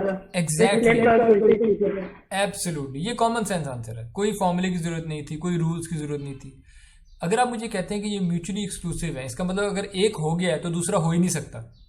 इसका मतलब अगर आप मुझे बताएंगे कि बी हो गया है, इसका मतलब ए हो ही नहीं सकता। इसका मतलब अगर आप मुझे प्रोबेबिलिटी ऑफ ए पूछ रहे हैं ये कह के कि बी हो चुका है, वही वो प्रोबेबिलिटी जीरो आनी है, क्योंकि म्यूचुअली एक्सक्लूसिव इवेंट्स थे। एक अगर हो गया वो दूसरे को रोक देता है। और ये तो कॉमन सेंस आंसर था। अब फॉर्मूले से कर लेते हैं। Probability of A intersection B over probability of B. अगर म्यूचुअली एक्सक्लूसिव है तो उनकी इंटरसेक्शन है ही कोई नहीं।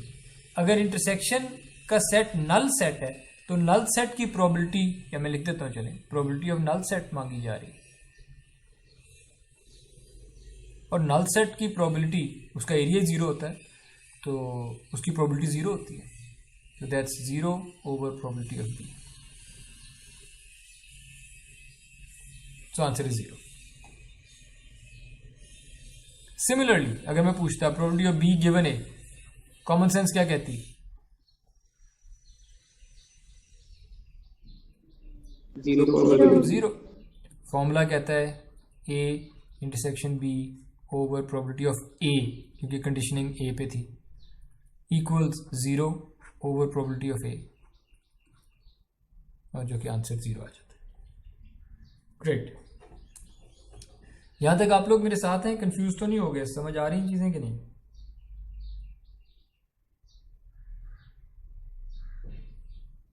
आ रही है सर। ओके।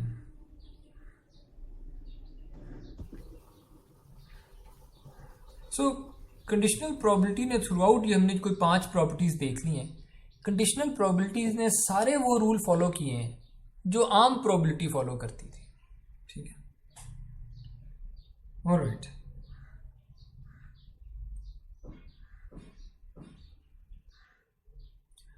अब हमारे पास थोड़ा सा टाइम है और हम वापस अपने सवाल की तरफ आते हैं। इनफैक्ट अपने सवाल में एक और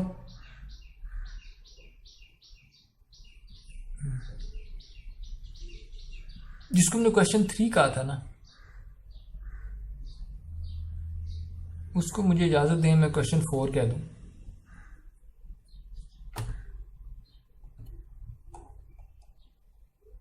इजाजत है सर। और एक और क्वेश्चन 3 मैं इंसर्ट कर देता हूं। ठीक है, और क्वेश्चन 3 ये है,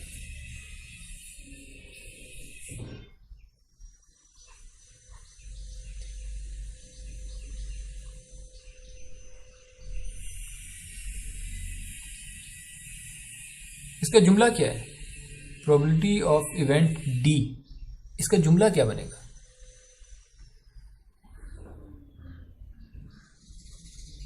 बताइए। इवेंट नहीं होगा। और वो कौन सा इवेंट है? डी से क्या बनता है? Fan manufactured in Punjab was defective. दोबारा fan Manufactured in Punjab was defective. हाँ बिल्कुल। और चूंकि मैं सिर्फ पंजाब के फैंस की बात ही कर रहा हूँ, तो अगर मैं सिर्फ यही कह दूँ प्रोबेबिलिटी कि मेरे पास एक फ़ैन आया है और उसके डिफेक्टिव होने का चांस, ज़्यादा कंप्लीट सेंटेंस तो यही है, probability that fan manufactured in Punjab is defective. लेकिन चूंकि मेरी सैंपल स्पेस है ही पंजाब, तो मैं उसका जिक्र नहीं कर रहा। प्रोबेबिलिटी के फैन डिफेक्टिव है, ठीक है। ये कैसे निकालेंगे? प्रोबेबिलिटी के फैन डिफेक्टिव है,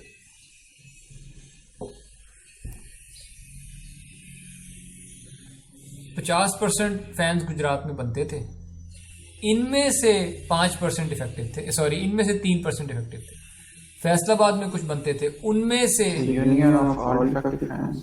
union of all defective. Section let's see now, so let's attempt this question now। ये पार्ट 3 जो है प्रोबेबिलिटी और डिफेक्टिव प्रॉपर्ली करते हैं, ठीक है। सो प्रॉपर्टीज हमारी खत्म हुई। यार why does this happen?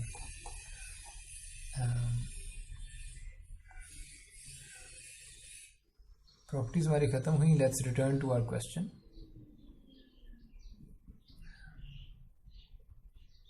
Continued. और अब मैं पूछता हूँ part 3, probability of defective.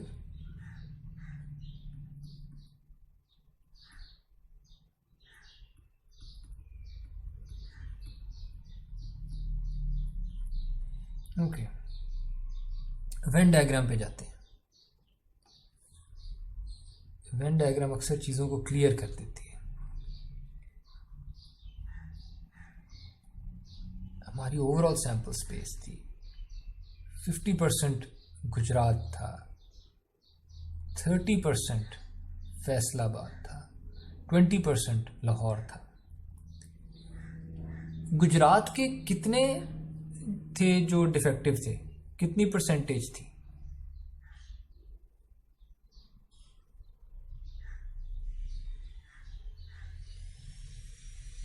Anyone?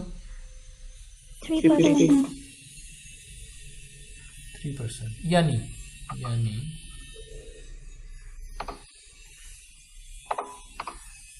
अगर मैं कहूं कि गुजरात का इतना जो रीजन था ये डिफेक्टिव था, और फैसलाबाद का इतना रीजन ये डिफेक्टिव था, और लाहौर का इतना रीजन ये डिफेक्टिव था। मेरे साथ हैं आप लोग?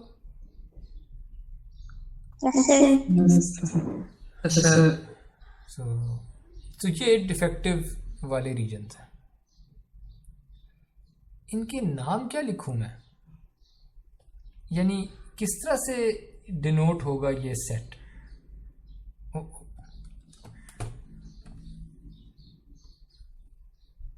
ये कौन सा सेट है? इसका नाम बता सकते हैं आप? जिस तरह ये पूरे सेट का मैंने नाम दिया ये एस है, इस सेट को मैंने नाम दिया ये जी है। ये सेट कौन सा है? डी गिवन जी।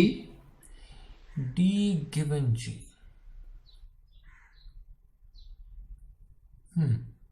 सेट तो गिवन वाली बात नहीं। सेट तो ऐसे नहीं मैं लिख सकता।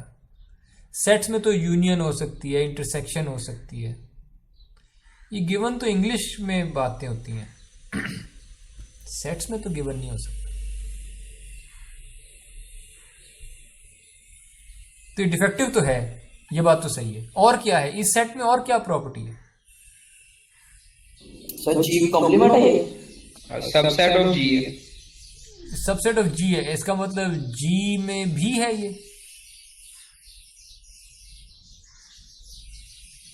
डी इंटरसेक्शन जी। ये डी इंटरसेक्शन जी वाला सेट है। इस पे जरा गौर करें, ये बड़ा इंपॉर्टेंट पॉइंट था।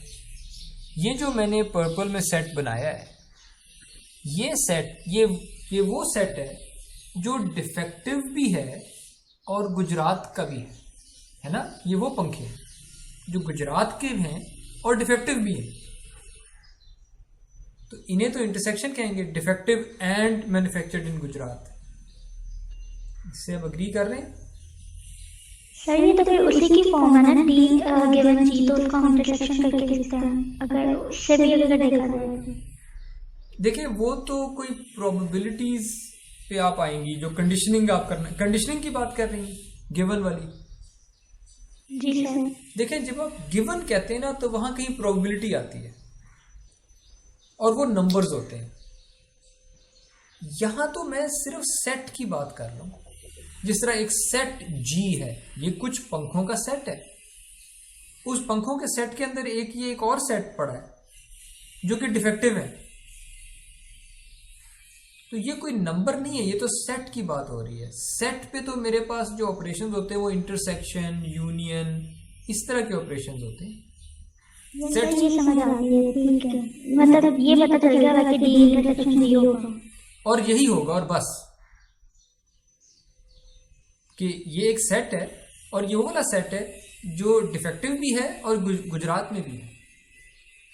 जबकि ये वाला कौन सा सेट है, इसके बारे में कह सकता हूं डिफेक्टिव भी है और गुजरात में भी है। नो सर, ये फर्क सेट है, ये डिफेक्टिव भी है और फैसलाबाद में है। और ये वाला सेट फर्क सेट है, ये डिफेक्टिव पंखे भी हैं और लाहौर में बने भी हैं। आप लोग मेरे साथ हैं?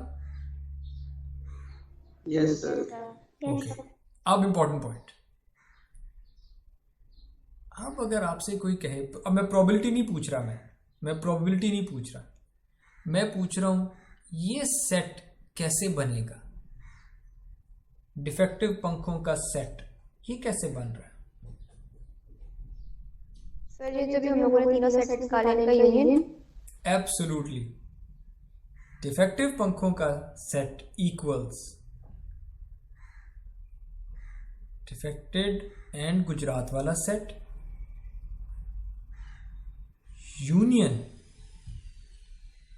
डिफेक्टिव एंड, मैं ऐसे करता हूं, मैंने क्वेश्चन में लाहौर से शुरू किया था तो मैं लाहौर से ही करता हूं। डिफेक्टिव एंड लाहौर वाला set union defective and Gujarat वाला set union defective and Faisalabad वाला सेट। आप लोग मेरे साथ हैं इसमें? Yes sir. इन तीन की यूनियन कर दूं तो मेरे पास पंजाब के सारे डिफेक्टिव पंखे आ गए इस सेट डी के अंदर। ओके, अब जब आप मुझे कहते हैं प्रोबेबिलिटी, सवाल ने पूछा था प्रोबेबिलिटी ऑफ डिफेक्टिव क्या है, अब आते हैं इस पे। Therefore probability of D, well probability of D आ रही है कोई तीन सेट्स के यूनियन से आ रही है, तीन सेट्स हैं उनके यूनियन से प्रोबेबिलिटी ऑफ डी आ रही है। यूनियन की प्रोबेबिलिटी कैसे निकालते हैं?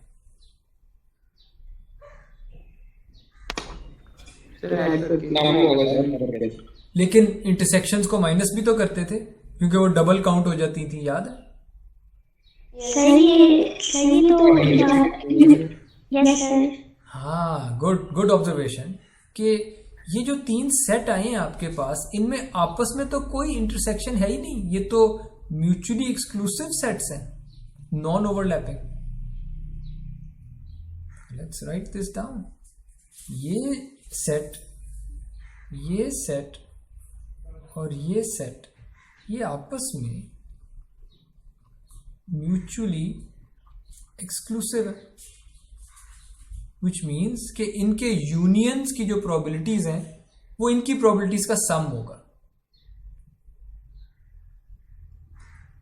Therefore probability of D equals probability of D intersection L plus probability of defective and Gujarat D intersection G plus probability of D intersection F.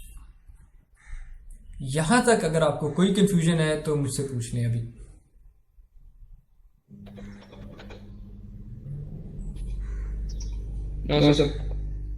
Okay, अब सवाल ने क्या ये वाली प्रोबेबिलिटीज दी हुई थी, इंटरसेक्शन वाली? सवाल ने तो नहीं दी सवाल ने, लेकिन मैं क्या कर सकता हूं? मैं अब क्या करूं? How do I proceed?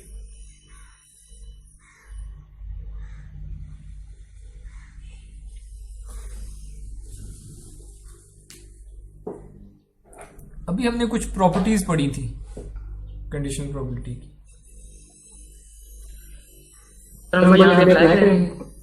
तो क्या अप्लाई करूं? ये कैसे निकालूं? Probability of D intersection L, ये कैसे आएगा?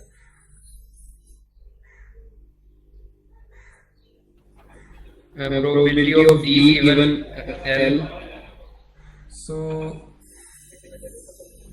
ये वो प्रॉपर्टी है जो मैं यूज करना चाह रहा हूं, है ना? ए इंटरसेक्शन बी लिखना है, लेकिन कंडीशनल की फॉर्म में, तो या इस पहले वाली शक्ल में या दूसरे, कोई भी जो भी हमारे पास अवेलेबल हो प्रोबेबिलिटी। पॉइंट इज कि ये प्रॉपर्टी नंबर 3 मैं यूज करूंगा। मुझे इंटरसेक्शन की प्रोबेबिलिटी चाहिए, और फॉर्मूला कहता है कि वो तो आप कंडीशनल की उससे निकाल सकते हैं, वैल्यू से। सो लेट्स सी, यहाँ पे आप देखते हैं क्या अवेलेबल है हमारे पास, क्या नहीं अवेलेबल। तो प्रोबेबिलिटी ऑफ इंटरसेक्शन चाहिए, क्या करूं? Probability of D given L. सो मैं तुक्का मारता हूं, probability of D given L कर लेते हैं, multiplied by Probability of L. ये है मेरे पास या नहीं है ये number? As probability of L. Probability of defective given के लाहौर का पंखा था, हाँ ये तो था, ये 5% नहीं थी? और प्रोबेबिलिटी ऑफ लाहौर के पंखा लाहौर में बना है, इसका कितना चांस था? 0.2. 20%, 0.2। वो ये तो मेरे पास थे नंबर्स, यानी हो सकता है मैंने उलट करके लिख दिया होता, probability of L given D into probability of D. Actually वो करते हैं उस तरह से लिख लेते हैं, probability of L given D into probability of D. इस तरह से भी मैं लिख सकता था इंटरसेक्शन की प्रोबेबिलिटी। इसमें मसला क्या था? इधर से लिखने में क्या मसला है? इधर से क्यों नहीं मैं सवाल हल कर सकता? सर डी का नहीं पता था फिर। क्योंकि इसके अंदर प्रोबेबिलिटी ऑफ डी चाहिए यहाँ पे, है ना? Yes sir. और प्रोबेबिलिटी ऑफ डी तो मैं निकाल रहा हूँ, वही तो मुझे नहीं पता। ये तो सर्कुलर डेफिनेशन हो जानी है, ये तो मेरे से नहीं होगा। तो देयरफॉर उन दो फॉर्मूला में से इस सिचुएशन में एक फॉर्मूला जो है वो हमारे काम का था, हमने वो अप्लाई कर दिया। ओके, तो अब कंटिन्यू करते हैं आगे। इसका क्या करूं?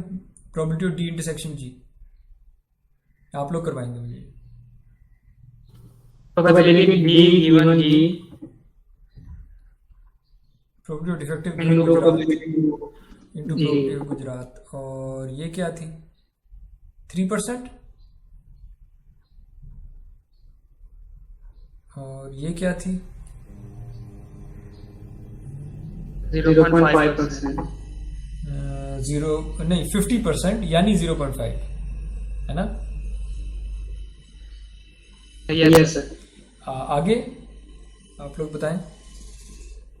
D given F, probability of D given Faisalabad into probability of probability of F fan being from Faisalabad, और फैसलाबाद के पंखे 30% थे, विच मीन्स 0.3, और फैसलाबाद में डिफेक्टिव पंखों की रेशो 4% थी, सो दैट्स 0.04। कोई मुझे ये आंसर निकाल के बता सकता है क्या आंसर आया? डिफेक्टिव होने की प्रोबेबिलिटी क्या निकली?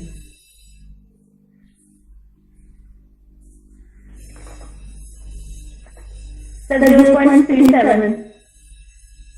I think 0.037।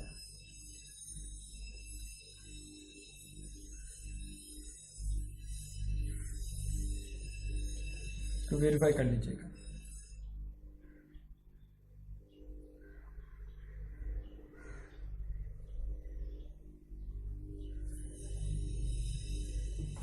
जी सर ठीक है। ठीक है, ओके। अच्छा, ये जो हमने पार्ट 3 आंसर किया है ना, और उसमें प्रोबेबिलिटी ऑफ सेट डी निकाली है, और सेट डी जो है ये 3 मुख्तलिफ जगहों पे पड़ा था। सेट डी कंबाइन करें तो ये डी इंटरसेक्शन जी, डी इंटरसेक्शन, ये जो 3 पर्पल सेट्स पड़े इनको मिल के कंबाइन, इनके यूनियन से सेट डी बन रहा था, और हमने इसकी टोटल प्रोबेबिलिटी निकालनी थी। तो अब नोट करें कि हमने क्या किया है अभी। Let me add a page.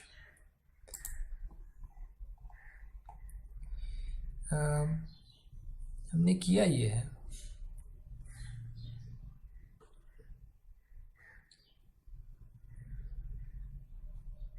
यानी what we have done is,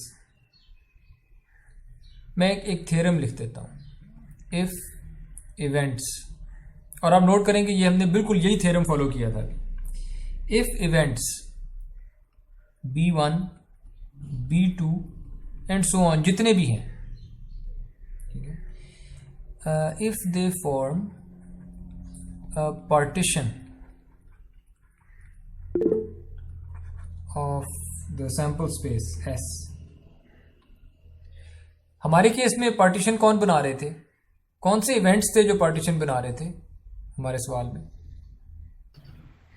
Gujarat Lahore. तो इनको B1 B2 B3 कह दें, जिस तरह मैं ये थ्योरम अब लिख रहा हूँ। इफ इवेंट्स B1, तो ये वो गुजरात, लाहौर, फैसलाबाद वाले इवेंट्स थे। If they form a partition of S, then for any event A, अगर आप मुझसे कोई भी इवेंट पूछ लें A और उसकी प्रोबेबिलिटी पूछें, तो वो इवेंट A जो है वो इन्हीं B1 B2 के अंदर ही होगा ना, क्योंकि B1 B2 जितने भी हैं ये पार्टीशन है, ये कंबाइन होकर पूरी सैंपल स्पेस बना देते हैं। तो A के जितने भी हिस्से हैं, A चाहे सारा जुड़ा हुआ पड़ा हो, A चाहे टूटा हुआ रखा हो, जैसा भी है, A इन B1 B2 के साथ उनकी इंटरसेक्शंस होगी। तो प्रोबेबिलिटी ऑफ A जो है that can be computed as probability of A intersection B1,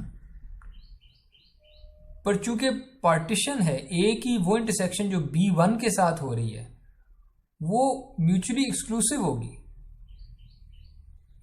इसलिए मैं प्लस डाल रहा हूं A की उस इंटरसेक्शन के साथ जो B2 के साथ है, क्योंकि B2 में कोई ऐसी चीज कॉमन नहीं है जो B1 के साथ हो कॉमन। ठीक है, इसलिए A की इंटरसेक्शन B1 के साथ बिल्कुल फर्क होगी, A की इंटरसेक्शन B2 के साथ बिल्कुल फर्क होगी, ये म्यूचुअली एक्सक्लूसिव होंगे, इसलिए इनकी प्रोबेबिलिटीज ऐड हो रही हैं एंड सो ऑन। और ये जो टर्म है इंटरसेक्शन, ये हमने वो कंडीशनल प्रोबेबिलिटी के फॉर्मूले से लिख सकते हैं, which is equal to A given B1 into probability of B1 plus probability of A given B2 into probability multiplied by probability of B2 plus and so on। ठीक है,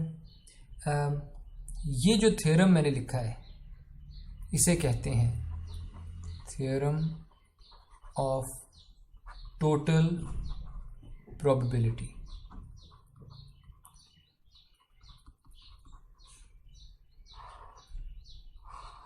टोटल इसलिए कह रहा हूं क्योंकि ये A की टोटल प्रोबेबिलिटी निकाल रहा है, और वो जो A की टोटल प्रोबेबिलिटी है वो डिवाइड हुई है A की प्रोबेबिलिटी जो B1 वाले हिस्से में है, A की प्रोबेबिलिटी जो B2 वाले पार्टीशन वाले हिस्से में है एंड सो ऑन। तो ये इंडिविजुअल जो सब स्पेसेस हैं, B1 वाली सब स्पेस, B2 वाली सब स्पेस, उनके अंदर जो मेरे इवेंट के हिस्से पड़े हैं उनका टोटल मैं करता हूं तो मेरे पास इवेंट A बनता है। ठीक है, तो this is theorem of total probability. हमने डिफेक्टिव फैंस की प्रोबेबिलिटी निकालने के लिए ये theorem of total probability he use किया था। हमने तो पूरा डिराइव कर लिया, लेकिन अगर आपने डिराइव नहीं करना, अगर आपने let's say as it is use कर लेना, बोरो कर लेना, तो ये वही हो रहा है। मेरा A इवेंट इस केस में ये था डिफेक्टिव फैन, और डिफेक्टिव फैन की प्रोबेबिलिटी निकालने के लिए मैंने पार्टीशनिंग वाले इवेंट्स देखे थे, B1 L, B2 G, B3 F, उनकी इंटरसेक्शन थी। उसके बाद तो कंडीशनल प्रोबेबिलिटी का रूल यूज किया था। So this is theorem of total probability. Okay, that's just what we used to solve part 3.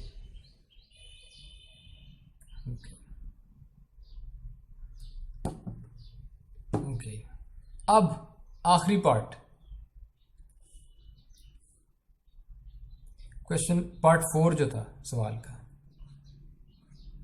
उसमें मैंने पूछा था प्रोबेबिलिटी ऑफ डिफेक्टिव, नहीं, probability of Gujarat given defective, और इसका कोई सीधा सीधा आंसर नहीं था.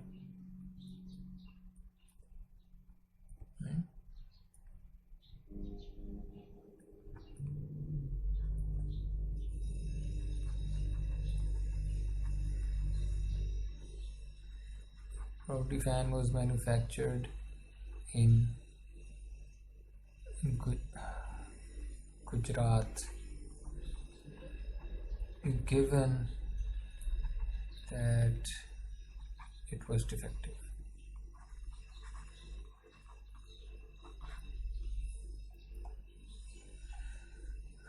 इसको कैसे करें जी?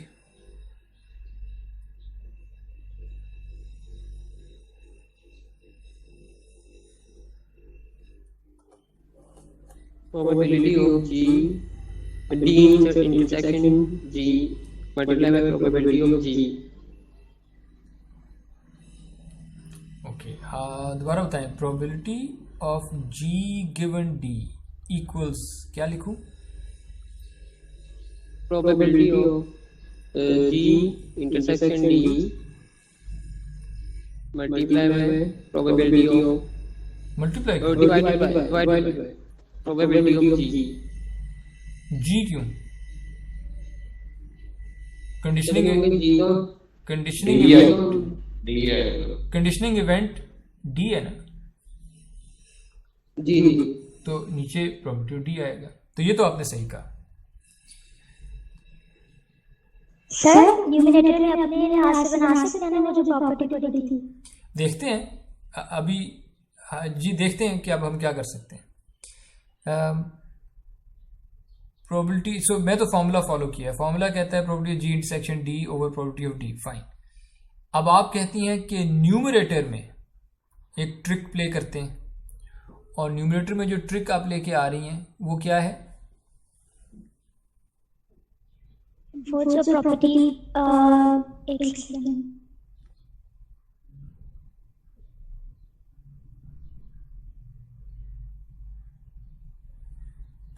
सर क्योंकि प्रोबेबिलिटी ऑफ डी तो हमें गिवन नहीं है. प्रोबेबिलिटी ऑफ डी, ये तो डिनोमिनेटर है. पहले चले, जब तक वो फॉर्मूला देख रही हैं तब तक हम डिनोमिनेटर की बात कर लेते हैं. डिनोमिनेटर में प्रोबेबिलिटी ऑफ डी चाहिए, पूरे डिफेक्टिव होने की प्रोबेबिलिटी. पार्ट 3 में हमने क्या निकाला है? थ्योरम से निकालेगी. पार्ट 3 में हमने ये निकाली है 0.037, है ना? जी सर. तो थ्योरम ऑफ टोटल प्रोबेबिलिटी, उससे तो ये निकल आएगा, है ना? Yes sir. और वो निकल आया 0.037 पिछले पार्ट में है. बाय द वे, अगर आप पिछले पार्ट में जाएं, इधर नोट करें, probability of G given D चाहिए ना हमें न्यूमरेटर में. Let's go to part 3. यहां probability of G intersection D लिखी हुई कि नहीं लिखी हुई पार्ट 3 में?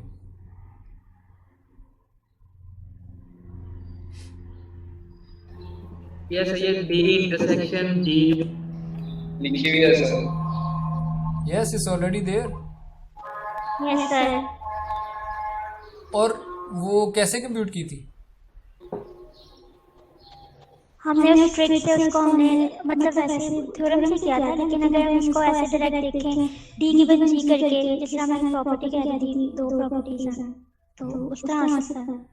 नहीं, जो ऐसे ही किया था जैसे आप कह रही हैं, यही वो प्रॉपर्टी यूज की थी, कंडीशनल प्रोबेबिलिटी वाली. Yes sir, property. हाँ, तो जो इंटरसेक्शन की प्रोबेबिलिटी इक्वल्स कंडीशनल प्रोबेबिलिटी, जिस तरह से भी वो यूज की हुई है, तो हम इसको ले आते हैं. यानी probability of G intersection D equals, this equals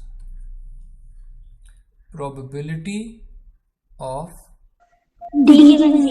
D given G into probability of G। ये है मेरे पास चीजें। सवाल ने मुझे Yes, sir. probability of G ये दी हुई है, ठीक है। सवाल ने मुझे probability ये भी दिया हुआ है डिफेक्टिव गिवन गुजरात। अगर मैं दूसरा फॉर्मूला ले आता, ये वाला probability of G given D into probability of D, अगर ये ले आता, इसमें क्या मसला था?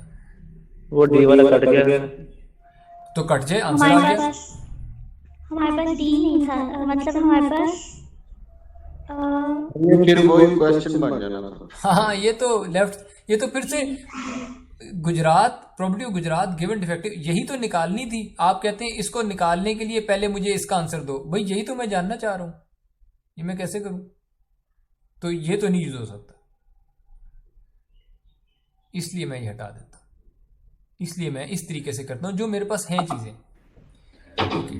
और ओवर प्रोबेबिलिटी ऑफ डी, ठीक है।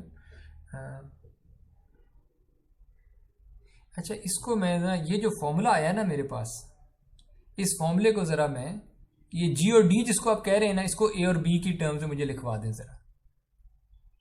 प्रोबेबिलिटी इधर लेफ्ट पे, प्रोबेबिलिटी ऑफ जी, जी को आप ए कहते हैं, डी को आप जरा बी कहते हैं, और आपने मुझे ये लेफ्ट साइड और फिर राइट साइड ये लिखवानी है। सो लिखवाएं जी, probability of A given B equals right side पे probability of B given A B given A multiply by probability of A probability of A divided by, divided by probability of B। ये जो rule लिखा हुआ आ गया है, ये एक rule है, हमने खुद डिराइव किया है ना अभी, कि ये जो रिवर्स वाली कंडीशनल प्रोबेबिलिटी है, ए गिवन बी निकालना है, उसको निकालने के लिए मैं एक और कंडीशनल ही यूज कर रहा हूं, लेकिन रिवर्स, बी गिवन ए वाली। इस फॉर्मूले को कहते हैं, या इस रूल को कहते हैं बेज रूल। थॉमस बेज एक क्रिश्चियन मंक था। ये लॉजिक और फलसफा या मैथ ये पढ़ना चाहता था, लेकिन इसके पेरेंट्स चाहते थे कि ये प्रीस्ट या कोई क्रिश्चियन लीडर बने या रिलीजियस एजुकेशन हासिल करे, तो कर ली, ही वॉज अ मंक, लेकिन इसका इंटरेस्ट था इन चीज़ों में, तो ये अपने तौर पे करता रहता था। तो ही came up with this rule, और ये इतना इम्पोर्टेंट रूल है, कई पूरे कंप्यूटर साइंस की फील्ड्स हैं, सब फील्ड्स, जो सिर्फ इस रूल के ऊपर बिल्ड हुई है। और ये आपको, ये रूल आपको रिवर्स प्रोबेबिलिटीज निकालने की ताकत देता है। और इसको अब यहाँ पे अप्लाई कर लेते हैं। अब यहाँ पे आंसर आप निकाल सकते हैं। इधर क्या आंसर आएगा? प्रोबेबिलिटी डी गिवन जी क्या था? डिफेक्टिव गिवन गुजरात क्या थी? ये कितने % पंखे गुजरात के डिफेक्टिव थे? 0.03। 3%। देख लेते हैं, मल्टीप्लाइड बाय गुजरात की प्रोबेबिलिटी क्या थी पंखे आने की? 0.5। और डिफेक्टिव पंखा आने का चांस कितना था? 0.037। ये अभी हमने निकाला था। और इसका आंसर आपके मुताबिक क्या आता था जी? 0.4054।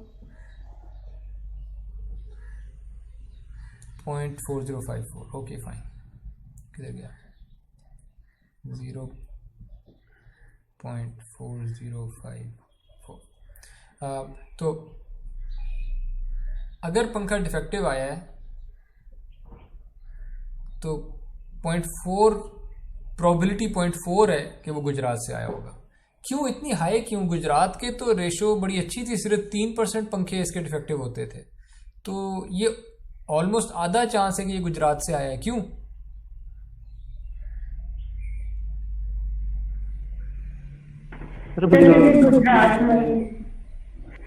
ज्यादा मैन्युफैक्चर गुजरात में हो रहे हैं। क्योंकि आधे पंखे गुजरात में मैन्युफैक्चर हो रहे थे। भले गुजरात की क्वालिटी बेहतर थी, डिफेक्टिव कम होते थे, लेकिन पंखे ही इतने ज़्यादा थे गुजरात से कि अगर डिफेक्टिव आया है तो उसका चांस भी गुजरात से होने का चांस ज़्यादा होगा। ओके, मैं अब इसको रैप अप कर देता हूँ बाय कंबाइनिंग एवरीथिंग। मैं एक फॉर्मूला लिखने लगा हूँ, ठीक है, and I am going to combine everything that we done so far. Combining everything together. हमने 3 कॉन्सेप्ट आज पढ़े, conditional probability, theorem of total probability और बेस थ्योरम। इसको बेस थ्योरम भी कहते हैं, बेस रूल भी कहते हैं, बेस थ्योरम भी कहते हैं। और अब मैं इन तीनों चीज़ों को जोड़ने लगा हूँ। यानी अगर आपसे कभी कोई पूछे कि वो जो पार्टीशनिंग वाले इवेंट थे उसमें पार्टीशन बी के से आने का कितना चांस था, गिवन के फलां इवेंट हो गया है, जिस तरह मैंने कहा था गुजरात से कितना चांस है, गिवन के डिफेक्टिव है, ये प्रोबेबिलिटी आप निकाल सकते हैं एज यूजिंग, कौन सा रूल यूज करूं सबसे पहले कौन सा रूल?